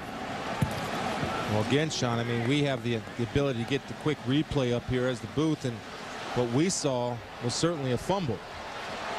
So the ball was coming out before Aaron Ross actually hit the ground. Rare mistake by one of the best punt returners in the country, Aaron Ross. Stick 'em, ha ha, stick 'em, stick 'em, ha ha, stick 'em, stick 'em, ha ha, stick 'em. Gonna run the beat box in the best fucking we know.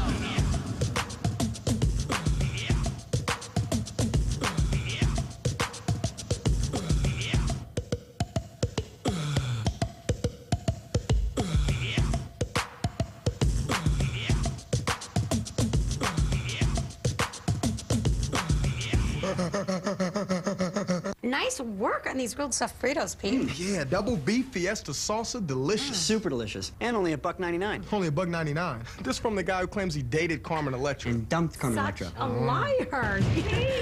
I miss you. I miss us. Take me back.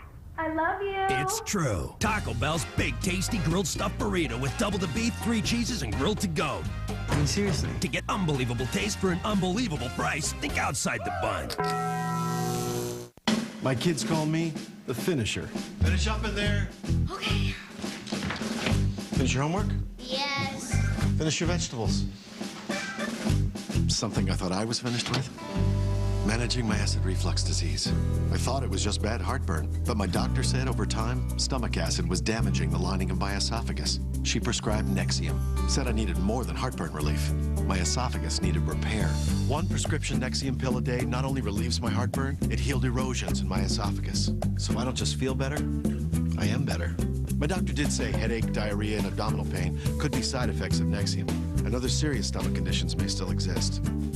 Talk to your doctor about Nexium, the healing purple pill, and find out if a free trial is right for you. I tell him you shouldn't do anything halfway. Let's finish up. If you're without prescription coverage and can't afford your medication, AstraZeneca may be able to help.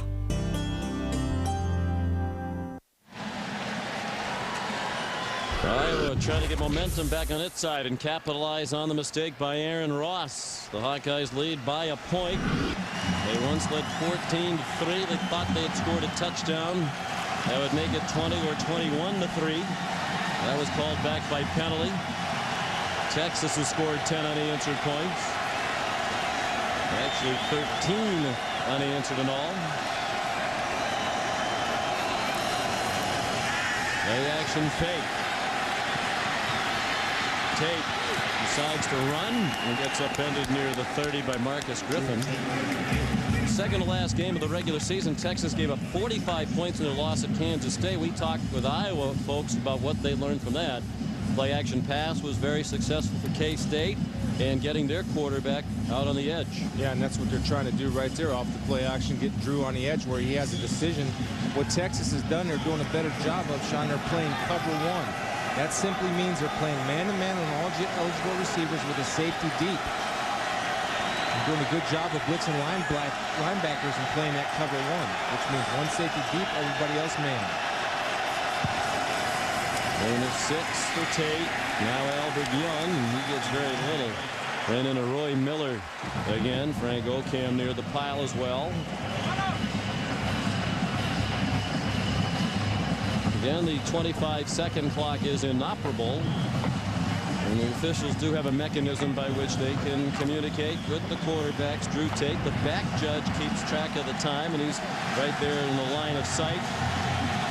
Back near the end zone. When the play clock gets down to 5, he'll raise his hand and let the quarterback know he needs to get going.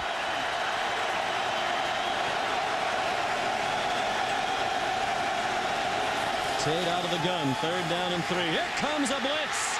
Tate got rid of it, but it's batted down by Michael Griffin. Drew Kelson, a backup linebacker, came on the blitz. If it was flag football, Tate would have been down.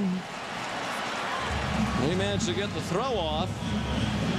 I want to see if Michael Griffin got away with one right here. It's trying to look to me like he had his left arm hooked on the receiver, but yonder Marshall got away with a takedown hold, and Drew throws one away. And we'll see if Griffin's left hand is getting there with the receiver. Tough to tell from that angle, but a good play by Griffin nonetheless. Now a 45-yard field goal try by Kyle Schlicker. It matched the longest of his season. He hooked it wide left. Line drive, well wide. Well, the muff punt does not hurt the horns.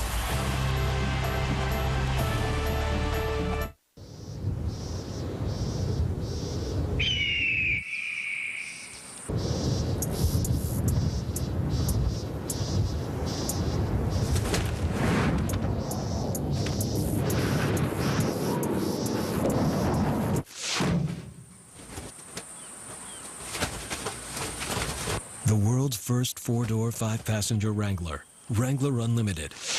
A new species from Jeep.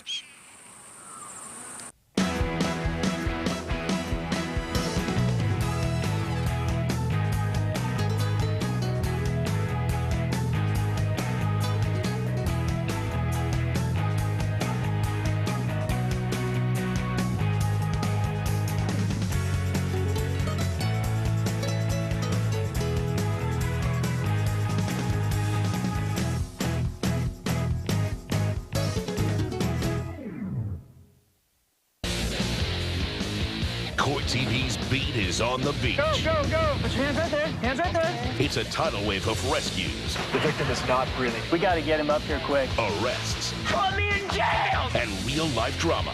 Come on out of your boat right now. From the sand to the surf. You're in a no-swim zone. Nothing's too hot to handle.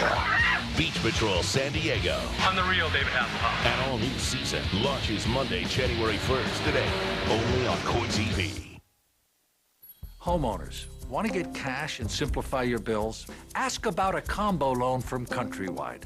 It's a refi that you could use to combine your first mortgage, your second mortgage, your car loan, and all your high-rate credit card debt into one easy loan with one low monthly payment. It could save you hundreds every month. Call America's #1 home loan lender now and ask for a combo loan. No one can do what Countrywide can. Apply now. Call 1-800-642-1071.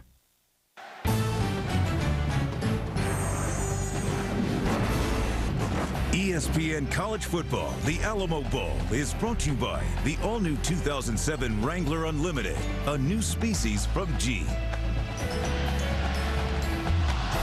Back inside the Alamo Dome, the 14th annual Alamo Bowl from San Antonio. Sean McDonough, Chris Spielman, and Rob Stone, happy to have you with us. Iowa dominated earlier, but momentum is tilted back to the Longhorns. They survived the problem on the punt. And now they begin this series 1st and 10 from their own 28. Limas Reed is on the field in this possession for Texas. McCoy throws a beautiful ball right on target to Jamal Charles. He will score. Flag down back behind the line of scrimmage. But it'll be picked up. It's against Iowa, 72 yards, and Texas takes its first lead of the football game. And with that throw, Colt McCoy ties the NCAA single-season freshman record for touchdown passes, 29, matching the mark of David Neal of Nevada back in 1998. Sean, you want to talk about accuracy right there. It's a great call by Mac Brown. Put Charles one-on-one with Mike Humpel. And actually, Hump had pretty decent coverage on him, but the ball was... On the play, roughing the passer on the defense, number 92. That penalty being forced on the kickoff. Touchdown stands. Yeah, Webema was late rushing, but the ball was so well thrown, even though he had good coverage. Charles went ahead and beat him one-on-one, and you saw the sprinter-like speed for the finish.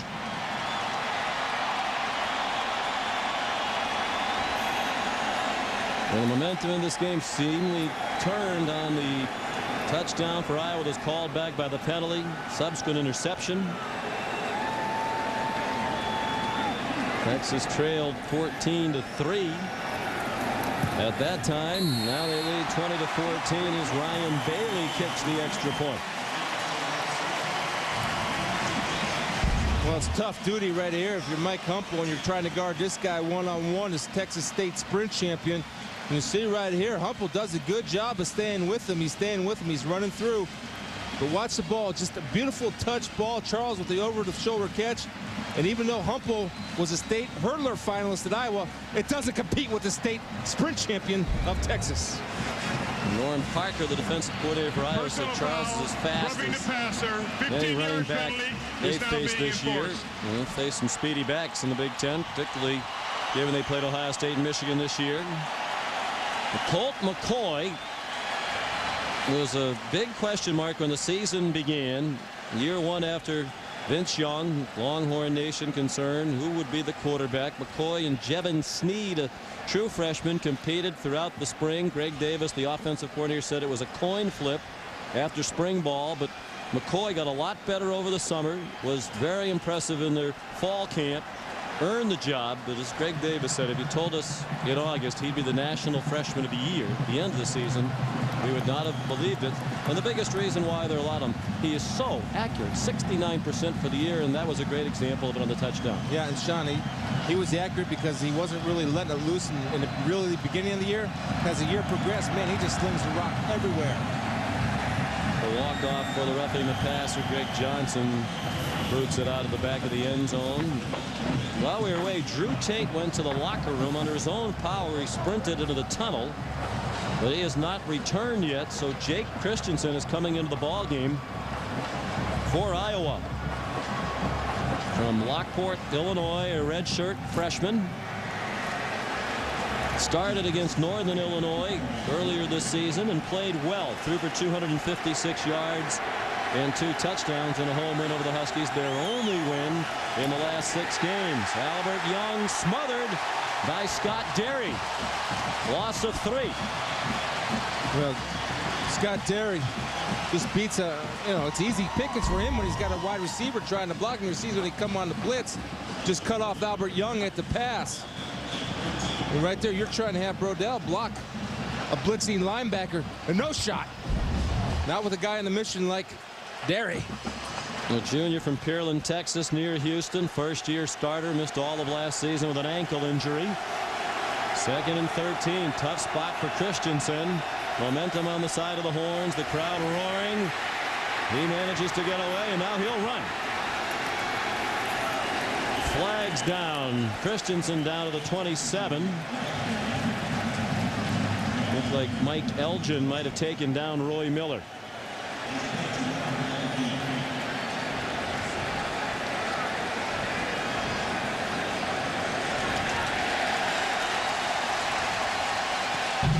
Coming up after the game, Matt Stafford leads Georgia against Virginia Tech at the Chick-fil-A Bowl on ESPN tonight.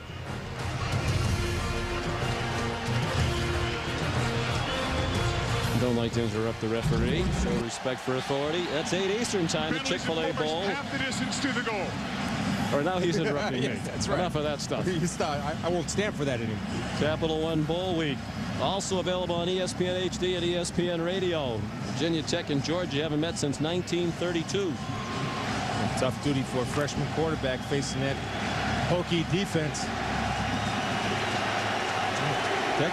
Texas looks like they got a little talking to about coming out ready to play. Well, a lot of people wondered what their mindset would be.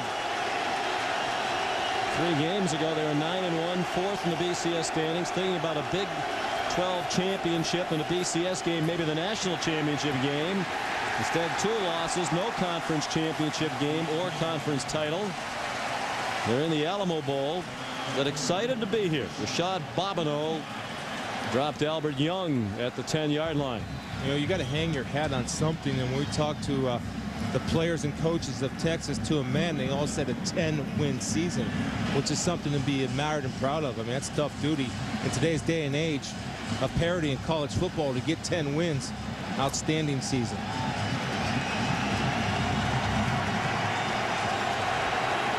Christensen played in that 2005 U.S. Army All-American Bowl right here in the Alamo Dome, and his mates were moving early.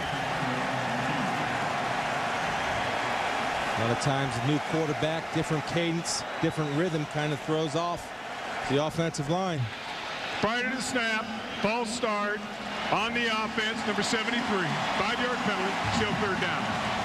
Marshall Yonda, the guilty party. There's Rob Stone. Well, Sean, I'm digging best I can to get you an update on Drew Tate. The way they dispense the medical information is they have a retired sheriff on the sideline that everything goes through. So he does not leave the sideline during the game, so obviously he is not in the locker room. I can tell you this, Drew Tate, as of now at least, is not in the x-ray room. Back to the 5-yard line, third down and 25. Jake Christensen, quarterback draw. He's dumped for a loss. Back at the 2 by Drew Kelson.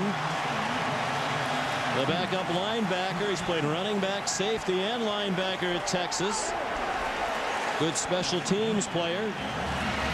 He's made a couple of nice plays here in the second half. Yeah, this is what I love about Dwayne Aquina. I mean, he's got third and forever. He does not call off the dogs, and in fact, he says hunt dogs. He keeps blitzing no matter the choice of circumstances, just to get the momentum going and keep his guys hungry. Great call by Dwayne Aquina. Andy Fenstermaker punting out of the back of the end zone. Aaron Ross standing at the 37-yard line. He had trouble fielding the last punt. Wobbly spiral. Caught at the 39. Ross looking for help. Still needs help.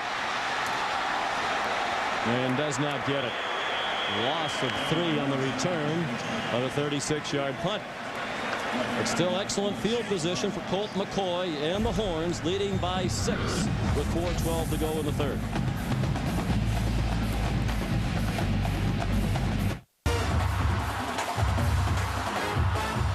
The Rose Bowl game, presented by Citi. USC versus Michigan. New Year's Day on ABC.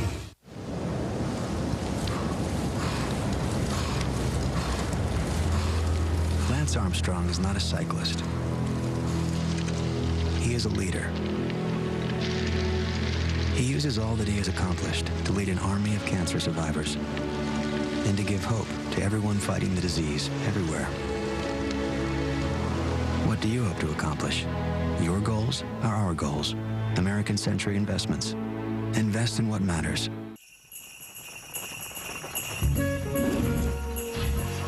You never know what surprises the holidays will bring. That's why Farmers Insurance is all about getting things back to normal. Isn't that what insurance is supposed to do?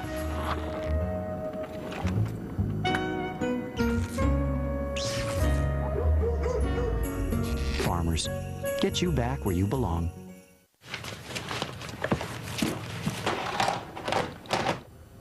Anybody found it? No. No. No. I got it. We could move Get Organized up to number 1. Yeah. Get started at the Home Depot. With simple, innovative solutions and smart designs, you can organize your life without messing up your budget. Only at the Home Depot. You can do it. We can help. In all the world, there are a select few who at their very core are capable of incredible transformation. Under the most grueling conditions, they are shaped, hardened, sharpened, ready to stand among the most elite of all warriors. The few, the proud Marines. Football in Texas is huge, and growing up, I wanted to be just like Troy Aikman. My dad was my high school coach, and he's developed me into who I am today. I love classic rock, but in the locker room, I got to listen to the rap with all the other guys. He is an interesting young man to speak with. We enjoyed the visit with Colt McCoy yesterday. Coached by his dad, Brad, at Jim Ned High School in West Texas. He was 34-2 as a starter playing for his dad. 2 times All-State, also the team punter. He threw for over 9,300 yards in high school. Tops all time in Texas 2A high school football. That's one of the smaller classifications. Operating a great field position to start this possession and getting Grady. Limas Swede, the intended receiver, looked like he pushed off Adam Shada and got away with it. And the pass fell incomplete. And he's got his partner Miguel Merrick coming over and making an argument for him, but it's good cover by Shada, which is tough duty covering a 6'5" Limas Swede. Sean, just it's nice to have the versatility of Texas to be able to run two different type of offenses with success. There's Drew Tate coming back out, joining the game. 2nd and 10. And the handoff to Selvin Young. The 2-yard pickup. Tripped up by Kenny Webama. Young's a 5th-year senior. Graduated earlier this month with a degree in sociology and criminal justice. Tate getting loose. They need the defense to stop the momentum right here. Texas scored 10 points in the span of 3 minutes and 45 seconds to take the lead for the first time. McCoy in this quarter 6 out of 8 for 125 yards and a touchdown. He'll throw. Very little pressure. Now he's under duress. Pulls up to throw, and it is incomplete. Intended for Nate Jones along the far sideline. You know, you made the statement earlier. He's no Vince Young, but that doesn't mean that he doesn't run around well. I mean, he's got great feet. And right there, he just outran Mike Humpel to the sidelines. Then he had the awareness to step back and just threw the ball a little high. But he's a great athlete. Now, he's no Vince Young, but there is no Vince Young but Vince Young. That's right. Left Texas as a Texas legend when in the NFL. Some wondered if his skills would adapt to the NFL. And he's the talk of the league right now. Well, apparently he didn't get what he wanted for Christmas, those 2 front teeth. Texas with a decision to make here on 4th down and 8. I think you got to punt the football. The defenses seem to play well. They're playing better man-to-man pass defense. When they took the delay of game penalty on purpose. Delay of game on the offense. 5-yard penalty. Still 4th down. Now they'll punt from the 45. Mack Brown, dating back to his time in North Carolina, has taken his teams to a bowl game 15 years in a row. That is the 2nd longest active streak behind only Bobby Bowden. Greg Johnson will punt. Mack Brown has now had 17 straight winning seasons. That's also 2nd among active coaches behind Bobby Bowden. Dominique Douglas catches the short punt, and he got brushed, and there is a flag down. Tully Jansen, the snapper, ran into Dominique Douglas. A heck of a job by Dominique Douglas to come up and make the catch on the run to save valuable yardage. It's kind of a brain cramp right there. Just stay up. No, I think he just maybe, I don't know if he tripped over his feet. After the play. He's a long snapper after all. On the kicking team, number 91. 15-yard penalty. 1st down. I think he tried to stop Sean. He got caught up in the rubber stuff flies over here in these turf fields. He looked like our statistician Dick Bossing coming back from the Riverwalk last night. Here's Rob Stone. That was a good one, Sean. All right, quick update on Drew Tate. The medical staff still has not told us what sent him to the locker room, but you know, I'm creative. I get to do hard work there. If you look at the interior of his arms where the crease is at the elbow, they had to bandage up both of them because they were bleeding. Looked like he had to go in for double IVs, if you ask me. Albert Young burst through a big hole across midfield and out of bounds at the Texas 46. Reminiscent of their opening drive, which Young powered. That's a 22-yard run, his 2nd run of 20-plus in the football game. Bobineau the tackle. Watch Marshall Yander right here and Chandler getting a block, but Albert Young's 8 yards deep. What's that tell you? Run, that's Moyaki, excuse me. They both get a block, turn their defenders out, and Albert Young with fresh legs finds the crease. Good vision by Albert Young. Iowa trying to weather the storm and perhaps reclaim the lead with a touchdown and an extra point here in the waning moments of the third quarter. Tate on the design roll to the right.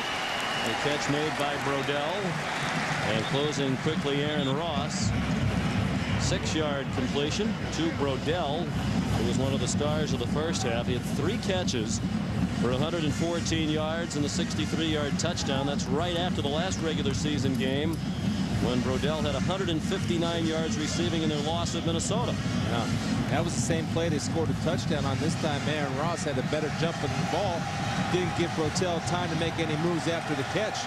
And broke on it, made a good solid physical tackle like he's supposed to. The guy down here matched up with Charles. Tate after communicating the play, right on target. Dominic Douglas down to the 23-yard line.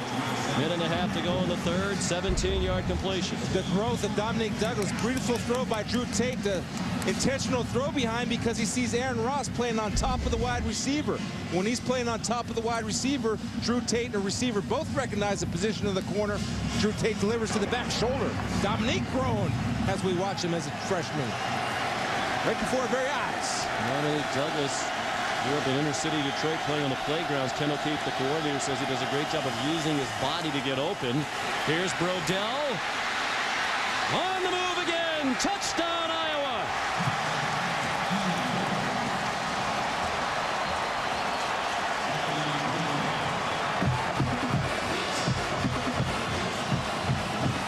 Well executed. You want to know why I think Drew Tate's an NFL quarterback? Because of this, because he just makes people around him better. You see people run. Brodell's fooled him with the speed. He's deceptively fast. And again, you see heels touching rear end. You know that young man's moving. They didn't get a hand on him or a shot on him. He was a sprint star in high school. Brodell set his school record at Ankeny High School in Iowa in the 100 at 10.4 in the 200 meters as well. Won the 100-meter dash at the 2003 Drake Relays in Iowa. And he's one of the fastest men in his state. And he has demonstrated that blazing speed against this very fast Texas defense today. Schlicker's extra point. Now the difference in the game. Iowa, with Tate back on the field, reclaims the lead 21-20. Andy Brodell right here. Here's the sign of his speed. First of all, the shake and bake on Ross. And Sean, you see the finishing speed. And again, I think he fooled a little bit of Texas, not knowing where he came from. I thought he ran into Bill Curry. Same play, he scored a touchdown just before. Again, the speed and the vision and the ability to run after the catch, not many guys can match it. When we spoke with Ken O'Keefe, the offensive coordinator for Iowa, about the Texas defense, the first thing he said is they have remarkable team speed. And from time to time today, Brodell's made them look slow by comparison. Yeah, and again, that's the team speed of the Big Ten always gets knocked down. And I'm telling you right now, that myth is going away fast, because I know Texas is shocked by what they've seen as far as team speed goes, especially from the receiver end of the Iowa Hawkeyes. But that's just by Drew Tate, huh? Just that's why you want that guy, right? He's a leader. He makes people better. A tough year, largely due to injuries, but as Kirk Ferentz said, he is still our best chance to win. Schlicker's kickoff brought back by Quan Cosby to the 27-yard line. Tomorrow night, last call for Larry Coker as head coach of the Miami Hurricanes. He'll lead the Canes in the battle against Nevada in the MPC Computers Bowl in Boise, Idaho. That should be a close one, and Nevada's last 4 bowl games have been decided by a total of 8 points. It's tomorrow night, 7:30 Eastern on ESPN, part of Capital One Bowl Week, and it's also available on ESPN HD. Well, I challenge you guys to play hard for Larry Coker. Play hard for your coach. He's a good man, did a good job down there. Terrific man who did a very nice coaching job there. I think underappreciated. McCoy out of the shotgun. Short throw. Again to Jermichael Finley, the tight end. And he ran into the muscles of Edmund Miles. Edmund Miles is not a farmer, but his girlfriend, his dad's a pig farmer, and he went to the pig farm. He couldn't wait to get off the pig farm. Yeah, he said his girlfriend Lindsay invited him to the family farm in Preston, Iowa. Said the partly of the difficulty was the smell, to be quite honest about it. He said that and the fact we were so far out in the country that my cell phone wouldn't work. Finley again short of the first down, 36-yard line on the final play of the third quarter. Back and forth we go. Texas once trailed. They took the lead by 6, but Kirk Ferentz's team has rallied back. The Hawkeyes by 1 with 15 minutes to go in regulation in downtown San Antonio.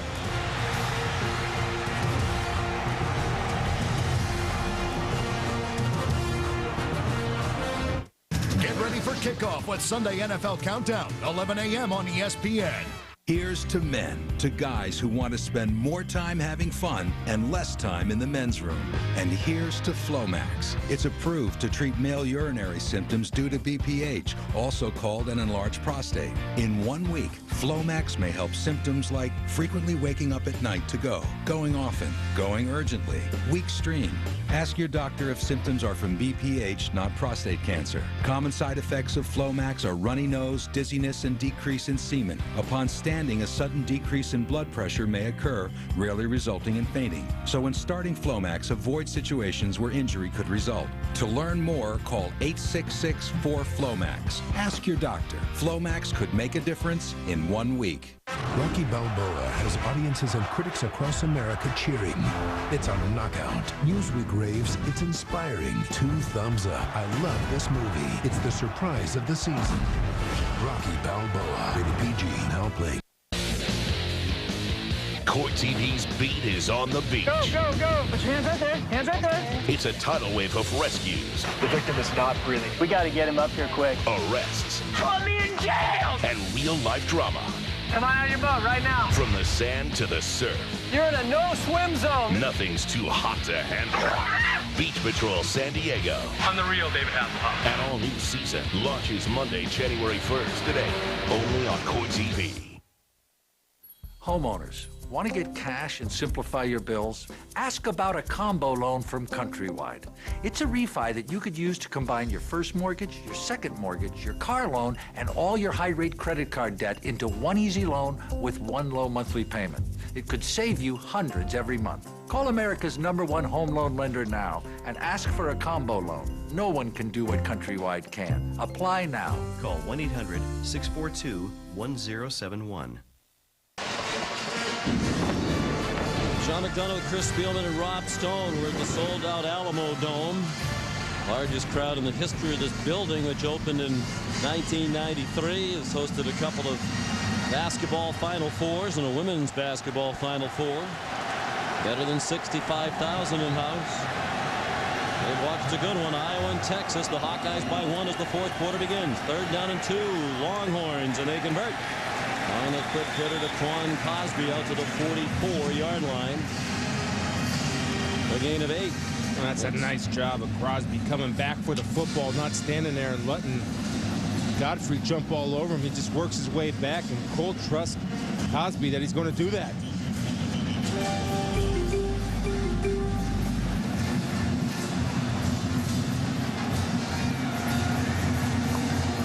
The gun again. Texas has rushed for 15 yards in the game. I'll add to that total as Selvin Young goes across midfield to the Iowa 49. Zach Gableman the tackle. Here's a look at today's game track presented by New York Life. Texas has leaned very heavily on the right arm of Colt McCoy.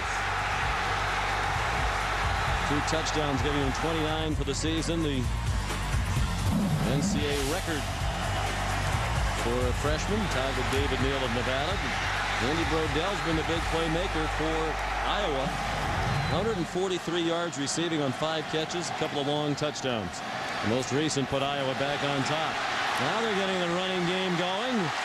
Jamal Charles bounces his way down to the 29. Edmund Miles the stop.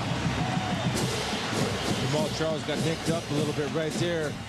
He delivered a blow to Humble. But watch it burst, Sean. This is what you can't see. Check, check, bam. There's that extra gear that not a lot of people have. There's where he got popped a little bit. he delivered a blow to Humpel, and I think he hurt himself a little bit after that shot that he gave to number 44. 2 plays ago, they had 15 yards rushing for the game. Now they have 42. Spent a lot of time trying to improve the running game in the bowl preparation. It hasn't paid off so far today. Juan Cosby to catch. It isn't as if they haven't run the ball this year, Chris. They've averaged 170 yards per game rushing. That's 30th in the nation. But as Greg Davis and Mac Brown said, we haven't had the big explosive plays that we're so used to getting last year from Vince Young, prior year Cedric Benson, Ricky Williams. They've done it in little dribs and drabs. Well, and part of that is that defenses don't have Vince Young to worry about, so they don't have to sign an extra guy to watch Vince Young. That opened up the running game for others. Yeah. Quick throw and catch short of the first down. It's Nate Jones again. It'll be another 3rd and short. Miguel Merrick made the tackle. And the coaches feel the running game has just been a little off. A block not held quite long enough. A crease just missed by the running back. Offside on the defense. Number 99 lined up in the neutral zone. 5-yard penalty. Still 2nd down. Ryan Madison, a junior from Mishawaka, Indiana. Grew up there while his dad was coaching at Notre Dame. Yardage gain on the penalty results in a 1st down. Greg Madison, now the defensive coordinator at the University of Florida. And when this game is over, Brian's going to head out to Arizona shortly to be with his family and act kind of as a consultant. I mean, the Hawkeyes played Iowa State. Brian has a few ideas that Dad might want to incorporate into the defensive game plan. Boy, Greg and Charlie Strong both have done a good job as co-coordinators down there at Florida. And yeah, well, Brian, you can't give any secrets away about Ohio State. Brian said he gets asked all the time, how come you didn't play at Notre Dame when your dad was there? He said, my mom didn't like my position coach if I went there. McCoy looking toward the end zone, didn't have anybody open, and he throws it away. Got taken down by Webama right after he got rid of it. Subway Fresh Fact, Texas, ranked in 107 consecutive AP polls. Mac Brown has done a remarkable job. Took over in the late 90s. They've been a fixture in the polls virtually ever since. They're trying to win their 5th bowl game in the last 6 seasons. Yeah, Texas football was like a sleeping giant that went dormant for a while. And Mac Brown woke that sleeping giant. And back to what you expect and what I expect Longhorn football to be about. First ever appearance in the Alamo Bowl. They're locked up in a tight one with Iowa. Juan Cosby, the ball came out after he was down at the 14. Zach Gableman popped it out. Godfrey lost some headgear. And this is it was the helmet that came out, not the ball. Good thing.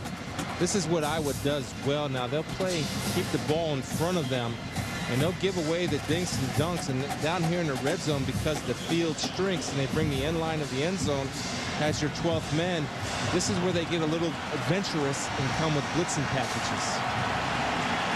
7 catch for Cosby. That matches his single game best for his career. He's been a favorite target in recent weeks for McCoy. On 3rd down, a throwback.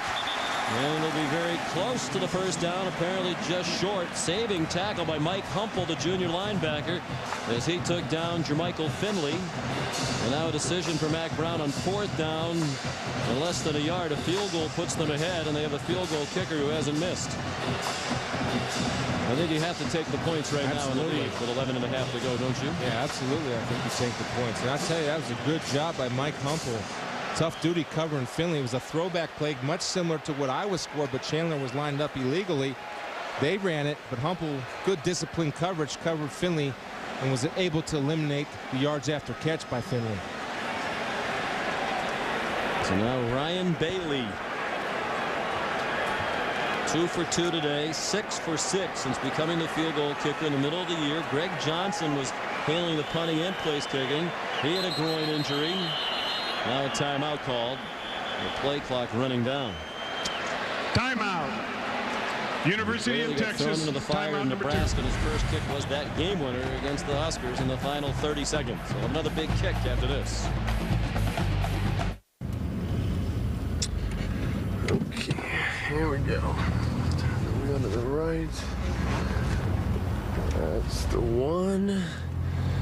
There is the deuce. Perfect. High five. How's it look out there? Good? Like when things are real easy? You're going to love what we've done to retirement planning. It's called My Plan from Fidelity. Retirement planning made easy. Smart move. Hey, Stu, we need you to track down a couple files. This is from 1970 something somewhere in Asia. Good luck. Also, this from finance. That's what, 8 mergers ago. Could be anywhere. I'm going to grab lunch. Call me when you got it. Got it? Right, see ya. No, I mean, I got it. Right.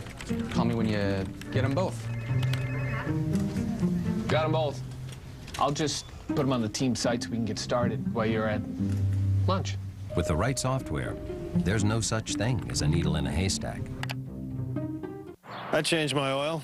Why worry about engine sludge? You can't see sludge coming, but it can rob gas mileage and hold your car back. Yeah, right. Castrol GTX has an improved formula to stop sludge in its tracks. Give me a burger, fries. GTX's new dispersants neutralize sludge for superior protection among leading 5W and 10W30s. And some extra napkins. Castrol GTX. It's more than just oil. It's liquid engineering. Jared here with the champ, John Cena. Everyone knows Subway restaurants for delicious low-fat subs, like this 6-inch Subway Club. Order a foot long, and it's still less than half the fat of a McDonald's Big Mac. The real surprise, it's got twice the meat, so it fills me up without slowing me down. Wow. Yeah. Less fat. More meat. Less fat. More meat. The delicious footlong Subway Club. Less than half the fat of a McDonald's Big Mac, but twice the meat. Subway. Eat fresh!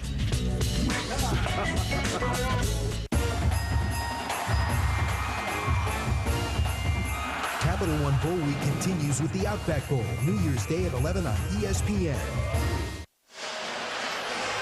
This game is being broadcast in high definition on ESPN HD, presented by Pioneer Plasma Displays.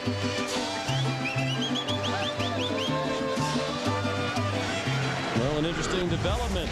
Looked like the field goal was the call originally for Mac Brown, but after considering it during the timeout, he's going to go for it on 4th down and 1 from just inside the 10, trailing by 1 point with just under 11 minutes to go. Selvin Young is the tailback. Luke Tiemann the fullback. McCoy play action pass. He's going to run for it. First down, down to the 2. Great call on the play. 8-yard gain, and Miguel Merrick saved a touchdown for Iowa. They had a great call because they brought the motion, and what Iowa does is they slant their defensive line to the motion right there. Greg Madison gets caught up inside, does not keep contained, which allowed Colt McCoy to make the decision to run or throw. Easy decision when you have all that green in front of you to make the run. An excellent call by Coach Davis and Coach Brown. One that they believed they would get on Iowa. Greg's got a hold contained on that. There was nobody there. Contained meaning nobody outside. Brian Madison, his dad's coaching, not Greg, 8th grade. First and goal from the 2. Gordon Shipley, the motion man. Selvin Young, the touchdown score. 3 would have been good for the lead, but 6 is better for Texas. And they'll go for 2. Try to get up by 7 with 10:48 to go. Some of the offense coming off the field. Mac Brown alerting them to the fact that he wants to go for the 2-point conversion.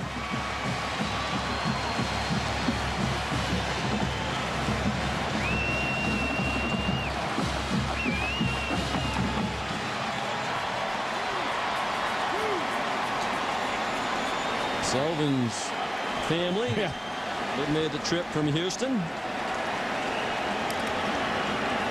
Just a good job of the big fellas getting lower, blowing Iowa off the ball for that one.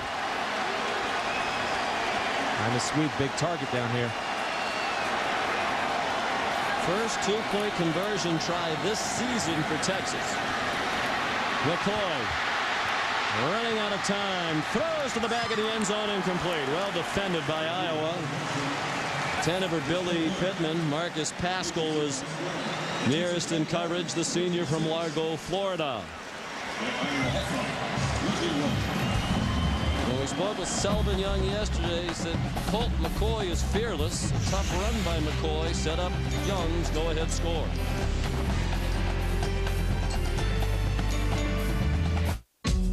We're America's largest refiner, and some of the vehicles we fuel don't travel on roads. For those that do, we make some of the cleanest gasoline on the planet, and every drop is performance guaranteed. And our employees contribute over 200,000 hours a year in our communities. We know you probably don't think about these things when you think of Valero. That's okay, just as long as when you do think of us, you think of this. Valero, the energy to take you anywhere.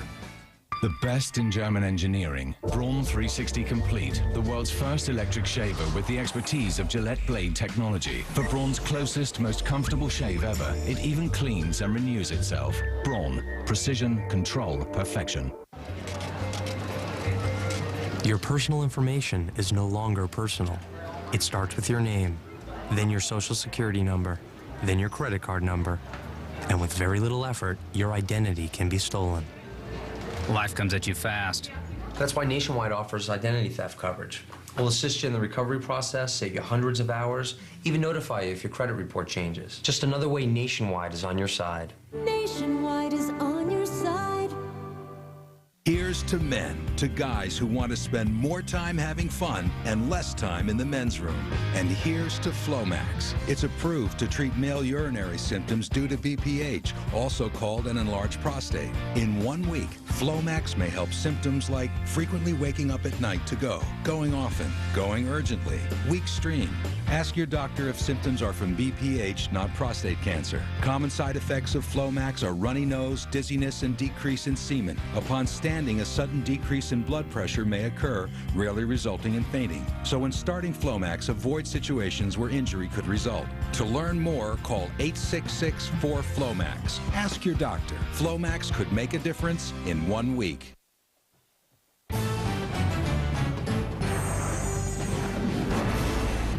ESPN College Football, the Alamo Bowl, is brought to you by ESPN Game Plan. Buy your bowl game package on ESPN.com's Game Plan online and catch over 20 bowl games live and on demand.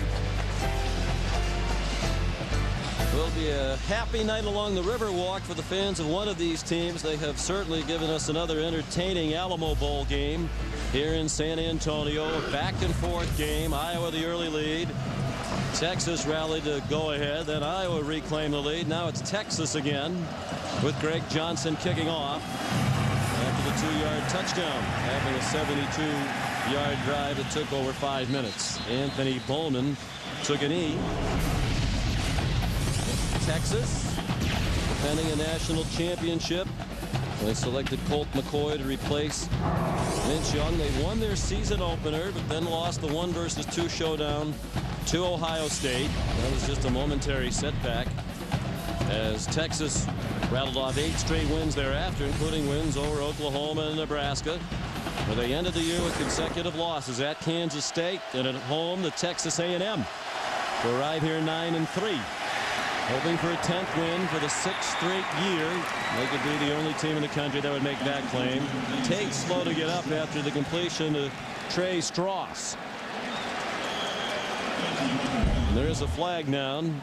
First catch of the day for the redshirt freshman from Avon Lake, Ohio, for 13 yards. Late hit right there on Drew Kelson. Roughing the passer on the defense, number 4, for helmet-to-helmet contact. 15-yard penalty, automatic first down. And Trey Strauss, another young receiver who's improved over the bowl break for Iowa. I was talking to Kirk Ferentz about Trey. I said, Coach, what's he need to do to get better? He said he's a great hustler. He does everything he has. He's just got to keep that even keel. Just keep relaxed a little bit. The more relaxed he becomes, the better player he will be. That was a nice route and a good job of catching the ball with his hands. You just like him because he's from Ohio. How'd he get away? Loss of 3 of his 12 catches in the regular season in the regular season finale at Minnesota. Well, win or lose, Tate has had one of his best games of the year here in his final game for the Hawkeyes. And he throws it away under pressure from Tim Crowder. It'll be 2nd down and 10. It's a long developing play. He had Brodell coming over the middle.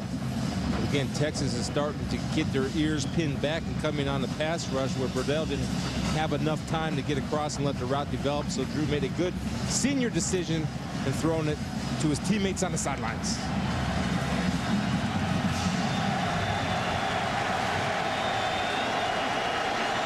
Nowhere near as much offense for Iowa here in the second half. They have 2 tight ends on the field now. Damian Sims, the lone back, on their own 48, down by 5 points. Approaching 10 minutes to go. Sims danced for a couple. Michael Griffin made the tackle. Love the story Michael Griffin told us yesterday. He has 8 pit bulls. Yeah. And he brought the oldest of the 8 pit bulls, Shaq, to practice one day to meet the team. Said Shaq got out of the car and started running toward the team. He said most of the guys on the team just started running away. Wouldn't you? I would too. Yeah. I tell you, Michael Griffin did a good job of disguising coming up late and being an extra linebacker right there. He was able to tackle Sims because he was the on-block player because he showed it so late and came in the box late. 3rd down along 7. Texas crowd making it difficult for Tate. And he didn't get the playoff. He did not get the playoff. Play clock still not working. The officials communicating the time to the quarterback. And prior to the snap, delay of game on the offense. 5-yard penalty, still 3rd down. so it's a 5-yard walk-off and the fiery Tate in the face of some of his teammates. Here's Rob. Sean, we'll add to that Michael Griffin dog-loving story. He takes his pit bulls to shows. He owns 8 of them, 3 which live with him at school. He's hardcore with this training. Now, he's devoted to him, but he's been known to put them on weight gainer, and even has one that he's called Shaq, the oldest. He straps it to a 2-door Ford Explorer and pulls it for exercise. Sounds like Shaq and Spielman would get along just fine. And then another one of a man. He said, why man? He said, I got him when he was 6 months old. He was 103 pounds. He was already a man. Tate on the run, man wide open. It's Brodell for a 1st down to the Texas 38-yard line. Brandon Foster, a backup cornerback, had the coverage. 17 yards, and the Hawkeyes are still alive on this possession. You see Brodell right here. It's a zone coverage. He just sits down in the open zone area, allowing Drew Tate to buy time with his feet, and he just delivers the strike. You got 2 guys covering dirt over to your right while Brodell finds the open area, sits down, and he's coming alive, as with Drew Tate, who's going out a champion.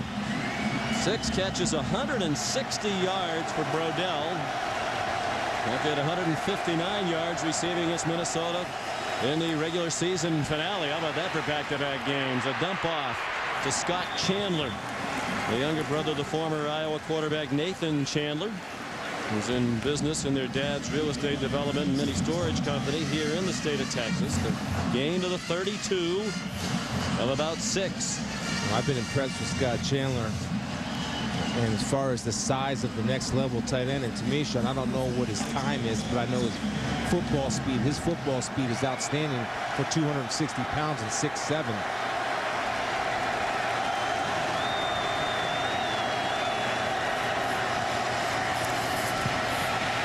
Damian Sims, nice cut. And a 1st down to the 21. Michael Griffin made the tackle.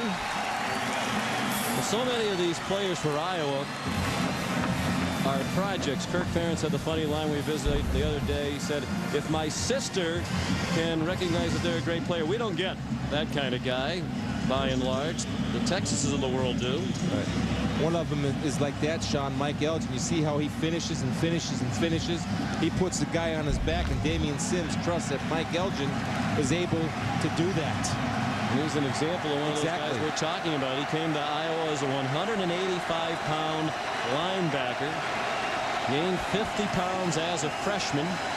Was a DN for a while, now an offensive lineman. Tate started stumbling after he got flushed from the pocket, got back near the line of scrimmage. At the 22, perhaps a loss of a yard. One of the guys in this program does a great job is Chris Doyle, the strength and conditioning coach, because they get guys like Elgin, like Scott Chandler. Chandler, now the tight end, was 215 pounds, a wide receiver in high school. And there's the look at Chris, fine player at Boston University. Chandler's now 260 pounds. And you need a great strength coach in a program like this where you have to develop players. And the coaches have to recruit and project how big guys are going to be. Screen. Sims. Looked promising when the ball was in the air, but that speedy Texas defense rallied quickly. Michael Griffin and Rashad Bobineau. That's right. And Rashad Bobineau does a great job of submarining under potential blockers and cutting the legs out of Sims, because if Bobineau is picked up by Raphael Eubanks, the center, that's off to the races. They're in man-to-man coverage. He's running. Bobineau started every game of his career for Texas. Today, number 26.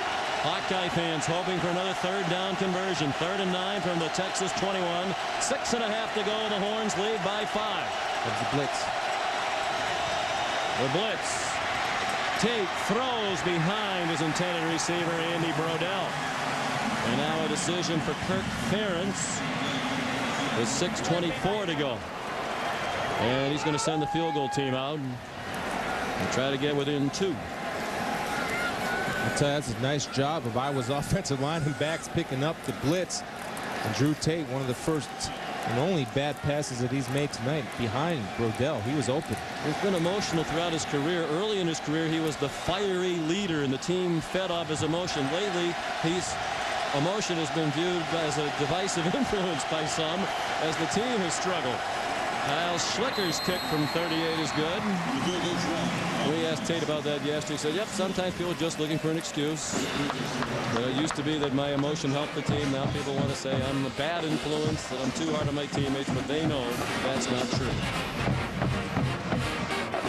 Finally, a vacation in the Alps. Dad, we're not really in the Alps. Well, my credit card miles expired, but a virtual trip is still fun, huh? Where's Mom? Oh, Armando, teach me to dance. Oh. Hey, that is my wife! You should switch to Capital One. Get Capital One's no hassle rewards with no miles expiration, no earn caps, and no blackout dates. Oh, I'm rocking the Amazon! What's in your wallet? Get all the college hoops you can handle with the ESPN Full Court Pay-Per-View Package, presented by Olympia High Definition Television. Up to 30 games per week, top conferences, critical matchups you won't get in your area. The most complete college basketball pay-per-view package anywhere. Hoops Heaven is only a phone call or click away. The ball's in your court. Order now. ESPN Full Court is available on TV and online. To order, call your pay-per-view provider or go to ESPN.com, search Full Court. 3 incomplete homework assignments. 5 movie trailers stopped midstream. 13 important phone calls missed.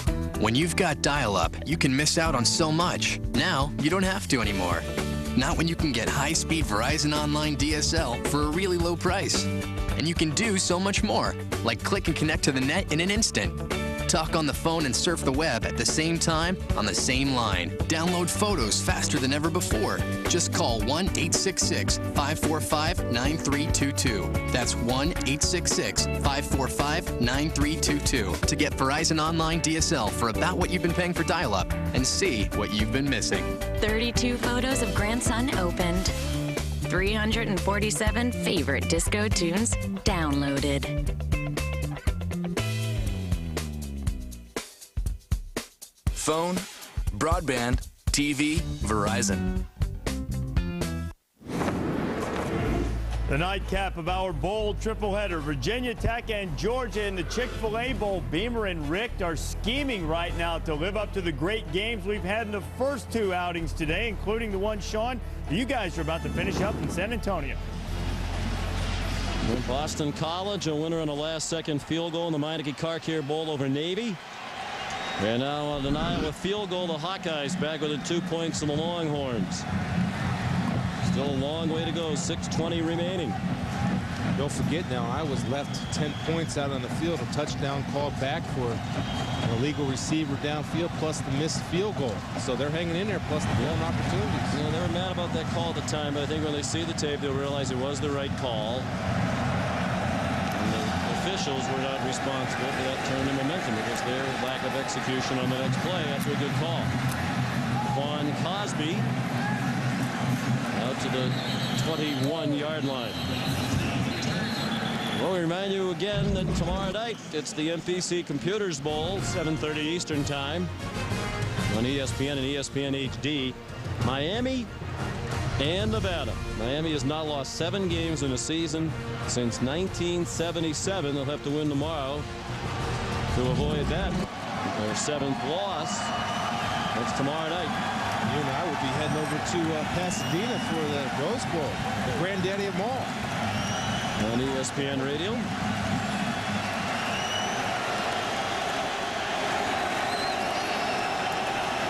McCoy out of the shotgun. And the handoff to Selvin Young. Pulled down after a gain of 1 by Zach Gableman. Well, they're without Mike Klinkenberg, their outstanding middle linebacker and team's leading tackler for the season. But Gableman has given them a terrific performance. Outstanding performance. He's a 5th-year senior. You know, this is probably the last time he'll ever put on a helmet, and he's playing his heart out for his teammates in his university. Doing a great job. Stats have evened up, indicative of the way the game has gone. 2 proud programs, and they've given it a great effort here today. And Michael Finley made the catch. And Zach Gableman made another tackle. In for Klinkenberg, who did dress hoping that he could play on a sprained foot. An injury suffered a couple of weeks ago. Unable to go. Klinkenberg, not only second team All Big Ten as a linebacker, one of the great students in the country, 3.98 grade point average, another first team academic All-American. Iowa had 3 of them this year, the only team in the country with that many. And a tough year for Klinkenberg. His dad Myron died suddenly of a heart attack at age 61 in September. The catch and the quick tackle short of the first down. Billy Pittman the catch. Charles Godfrey flattened him at the 30. And the Longhorns will likely have to punt unless Mac Brown wants to be very risky in his own end. It's a disciplined coverage right there by Godfrey. Making sure he has his man, but he comes off late to help. And again, eliminating the rack yards and running through, not running to. What a great stand by Iowa's defense. They needed that after Texas has been able to move the ball with ease with that spread offense. 5th punt of the day for Greg Johnson. Dominique Douglas standing at his own 30-yard line.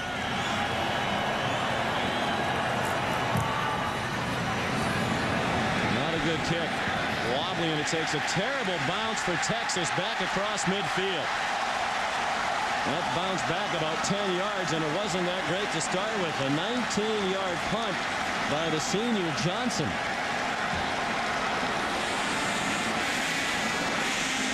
Remember, the clock starts on possession now, so it's at 3:35. As soon as the referee is winding his arm right now, that clock will start running.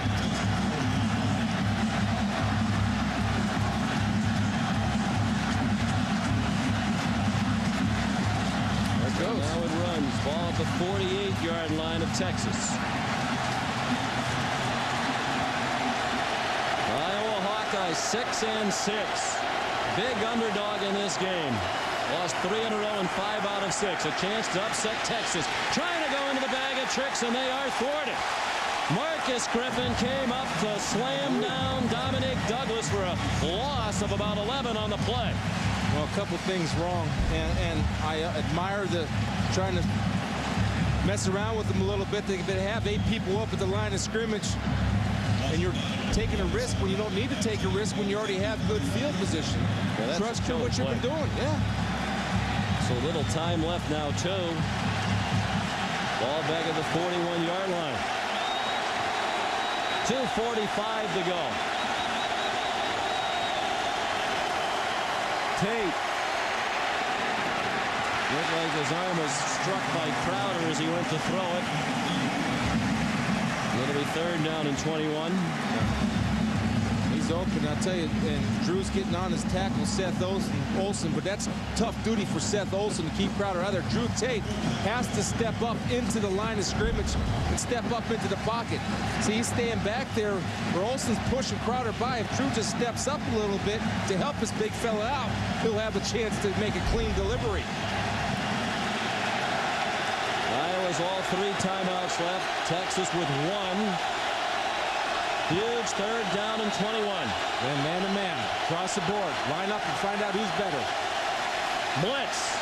Tate gets away for a moment. Gets away again. Throws on the run. Incomplete. It would have been short of the first down anyway, and Andy Brodell stumbled as he tried to come back to the ball and help out Drew Tate. I think with 21 yards to go and all 3 of your timeouts, you have to punt. Absolutely. You punt the football and play defense. And Texas more than likely will run the football to force you to use your timeouts. But the reverse killed them. Great read by Marcus Griffin coming up and doing a great job of not making an open field tackle on Dominique Douglas, who wanted to throw the ball.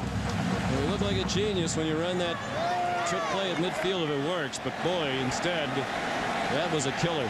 An 11-yard loss on first down. They were trying to pass from the wide receiver Douglas. Fenstermaker hangs it up high. Fair catch, Quan Cosby at the 15-yard line. 44-yard punt from Fenstermaker. He has a nice game in the last of his career.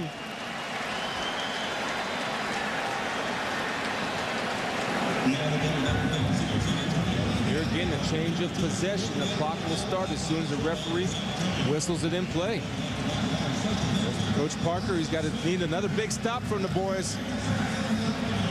You know, we spoke with Norm Parker during the week. He said we'll have to play lights out of our minds almost to hang in there with these guys.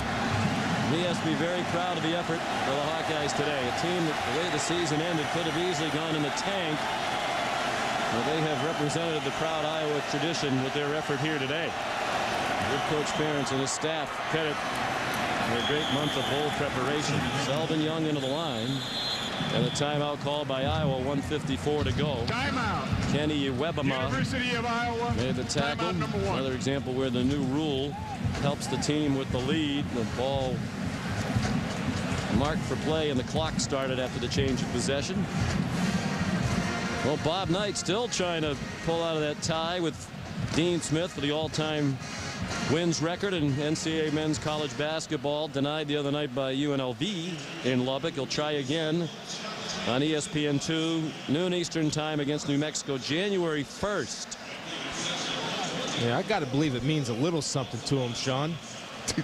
Well, he keeps saying that it doesn't mean anything, and all I would say to Coach Knight is if it really doesn't mean anything, well, tell Steve Alford and John Havlicek and all those guys who went out of their way to come to the game the other day, don't bother to come. This is meaningless. Why are you coming all the way to Lubbock for this? It's an incredible record. It is. 2nd down and 9 upcoming. Texas has still rushed the ball for only 54 yards today. That's a problem that has lingered here at the end of the year. But McCoy's had the huge days. Passed for 308. I want to give credit too to the both lines. The offensive line for Texas, knowing they can't run the ball, has had to pass block, and the defensive line from Iowa that's not very deep has been pass rushing most of the game. They're leaving, both teams are leaving their heart and soul out in the field, which defines college football for me. McCoy's season high 346 in the win against Oklahoma State. High formation with Selvin Young, the tailback. Instead, they hand it off on the end around. Billy Pittman appears to have a first down. Miguel Merrick made the tackle. They're going to spot it at the 27. It is an 11-yard gain and a first down. Yeah, watch Tony Hill, Sean, a big offensive tackle, peel back and get the block right here. Unhumbled to spring. Pittman on the end around. Give them a little dose of their own medicine. Great job by Tony Hills. Timeout Iowa. They had to use it as Pittman went down inbounds. We check in with Reese Davis. Sean, coming up just as soon as you guys are done. Brandon Orr, the ankle, healthy enough to go, leading the ACC in all-purpose yardage. Hokies and the Dogs coming up from Atlanta in the Chick-fil-A Bowl.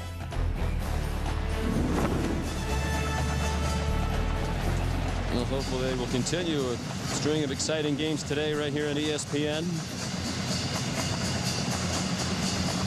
Well, regardless of the outcome, there's a much better performance than we've seen in a long time from this Iowa team. Had an uncharacteristic year.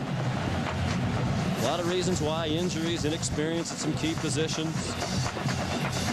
That's college football, though. Yep. I mean, every team has that. And I just like the fact that Kirk Ferentz, I see that edge in him again, that edge at a competitor, the way he's handled boot camp, basically, for the bowl practices. He sent a message to his players. And the beautiful thing about it, he's got to be proud that his players responded the way they played tonight.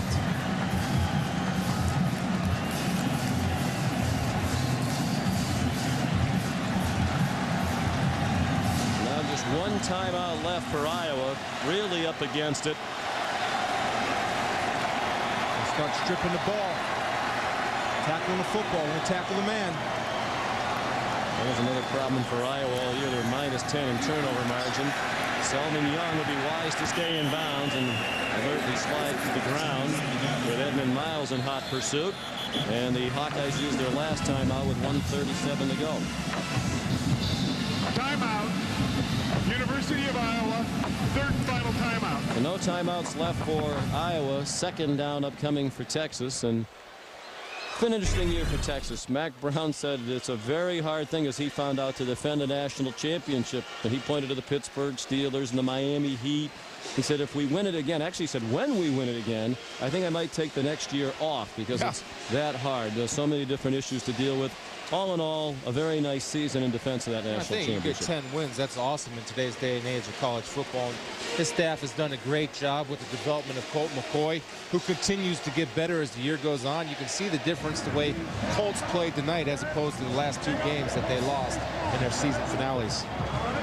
Well, they came here believing they had a lot to play for, particularly that 10th win, to give them 10 wins or more for the 6th year in a row, the only team in the country that could make that claim. They're very close to it now if they can finish off the final minute 37, Rob.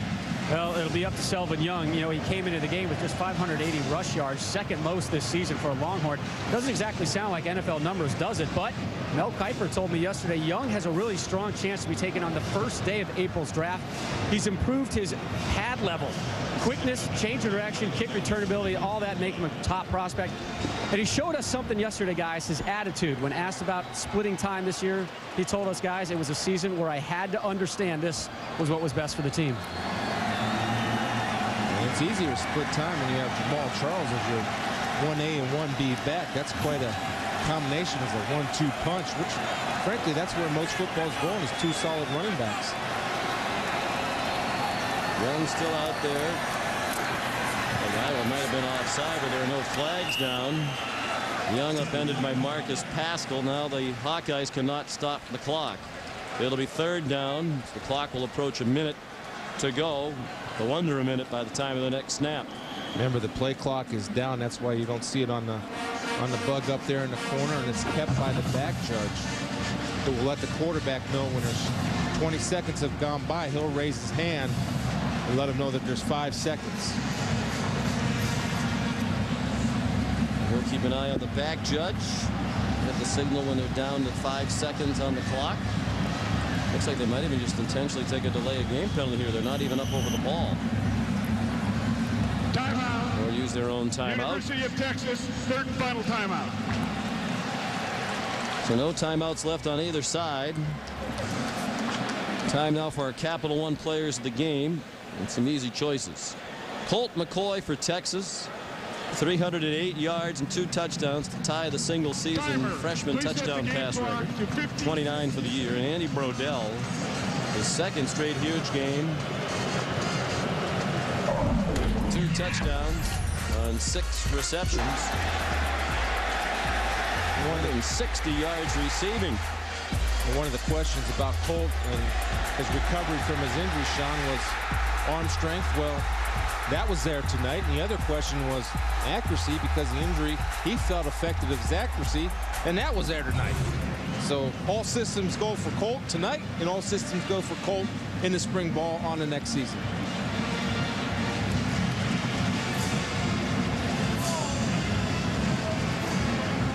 Kickoff for Georgia and Virginia Tech, 8:13 Eastern time from the Chick-fil-A Bowl. We'll get there in time for the kickoff. And when we asked Mac Brown about next season, he said, yeah, they're going to have a real good team. Again, they should be poised to make another run at a national championship. They've just gotten to the point where they're going to be in it every year with the great influx of talent they have coming in year after year. Well, we talked to them about the recruiting, and it's hard. There's so many kids in Texas, and a lot of the Texas kids want to be Longhorns, and they turn so many away because they can only take 20 to 25 kids a year. Well, they have about 325 players a year who will sign scholarships at Division I-A schools. They can only take 20. A lot of those kids want to be Longhorns, so really they are picking and choosing. Did he stay in bounds? Yes. Officials conferring. The clock has not stopped, so apparently Young just did. Matt Brown said a lot of schools now are offering other players scholarships earlier and earlier, trying to force the young men to make a decision before Texas can decide if they want them or not. Before they even see them. And that, you know, if I'm like Coach Graham down at Rice, I'm going to do that. Or if I'm at TCU, Coach Patterson, I'm going to do that. Even other Big 12 schools. Yeah. As Mac Brown says, we'd like to date you first before we get married. Boy, this was very close. He's cut Young being out of bounds. And he was out of bounds before they cut a huge break there, Texas. As he goes across that sideline there, and he is not down. And the officials are conferring now.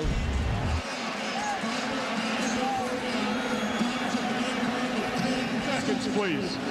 Let's go back to Roger Gaskamp, our NCAA referee in the booth. Is that reviewable, Roger? Can they go back and put the time on the clock?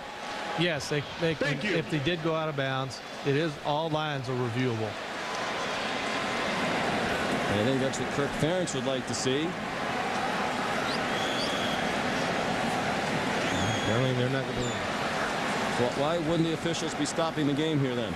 So at least to take a look at that. I don't think they felt like he did go out of bounds. They saw him down inbounds. They took the penalty for delay. Booming kick by Johnson, and great coverage by the Texas Longhorns. Michael Griffin, their star safety, down there to get Dominique Douglas at the 15. And bear in mind, the clock stops when they reset it. This new rule that you and I despise at this part of the game. Now they have to get right over the ball and be ready to snap at one time. Yeah, this is where the officials do give them the benefit of the doubt. You see the two officials huddling right here, letting Iowa at least get a chance to line up. And they got to be able, Eubanks has got to be over the ball. Drew's got to be under center or in a shotgun position. Everybody's got to be set. As soon as that umpire moves out of the way, he'll look back to the referee, and the referee will start it. As soon as that umpire moves out of the way, Eubanks has got to snap the ball. Well, there's a lot of history here. Drew Tate threw a touchdown pass on the last play of the 2005 bowl game against LSU. And, of course, last year in this game, it was Michigan laddering all over the field against Nebraska on the final play. There won't be 8 laterals to finish this Alamo Bowl. As Texas got him away, Aaron Lewis ends the game. And Mac Brown and the Longhorns have that 10th win for the 6th year in a row. And you could read the lips of Mac Brown. Great game to Kirk Ferentz, and it certainly was. Both teams and both coaches need to be very proud of their players. They were looking, they both came at it as a business trip. Kirk Ferentz needs to be proud of Drew Tate and the career that he's had. Mac Brown, Colt McCoy, the future's bright. Kirk Ferentz has a little bit of rebuilding, but if there's a coach in America that can rebuild, Kirk Ferentz is your man. And Drew Tate, Coach Ferentz said it'd be poetic justice if he went out a winner in his last game against his home state university in his home state of Texas. He didn't get the win,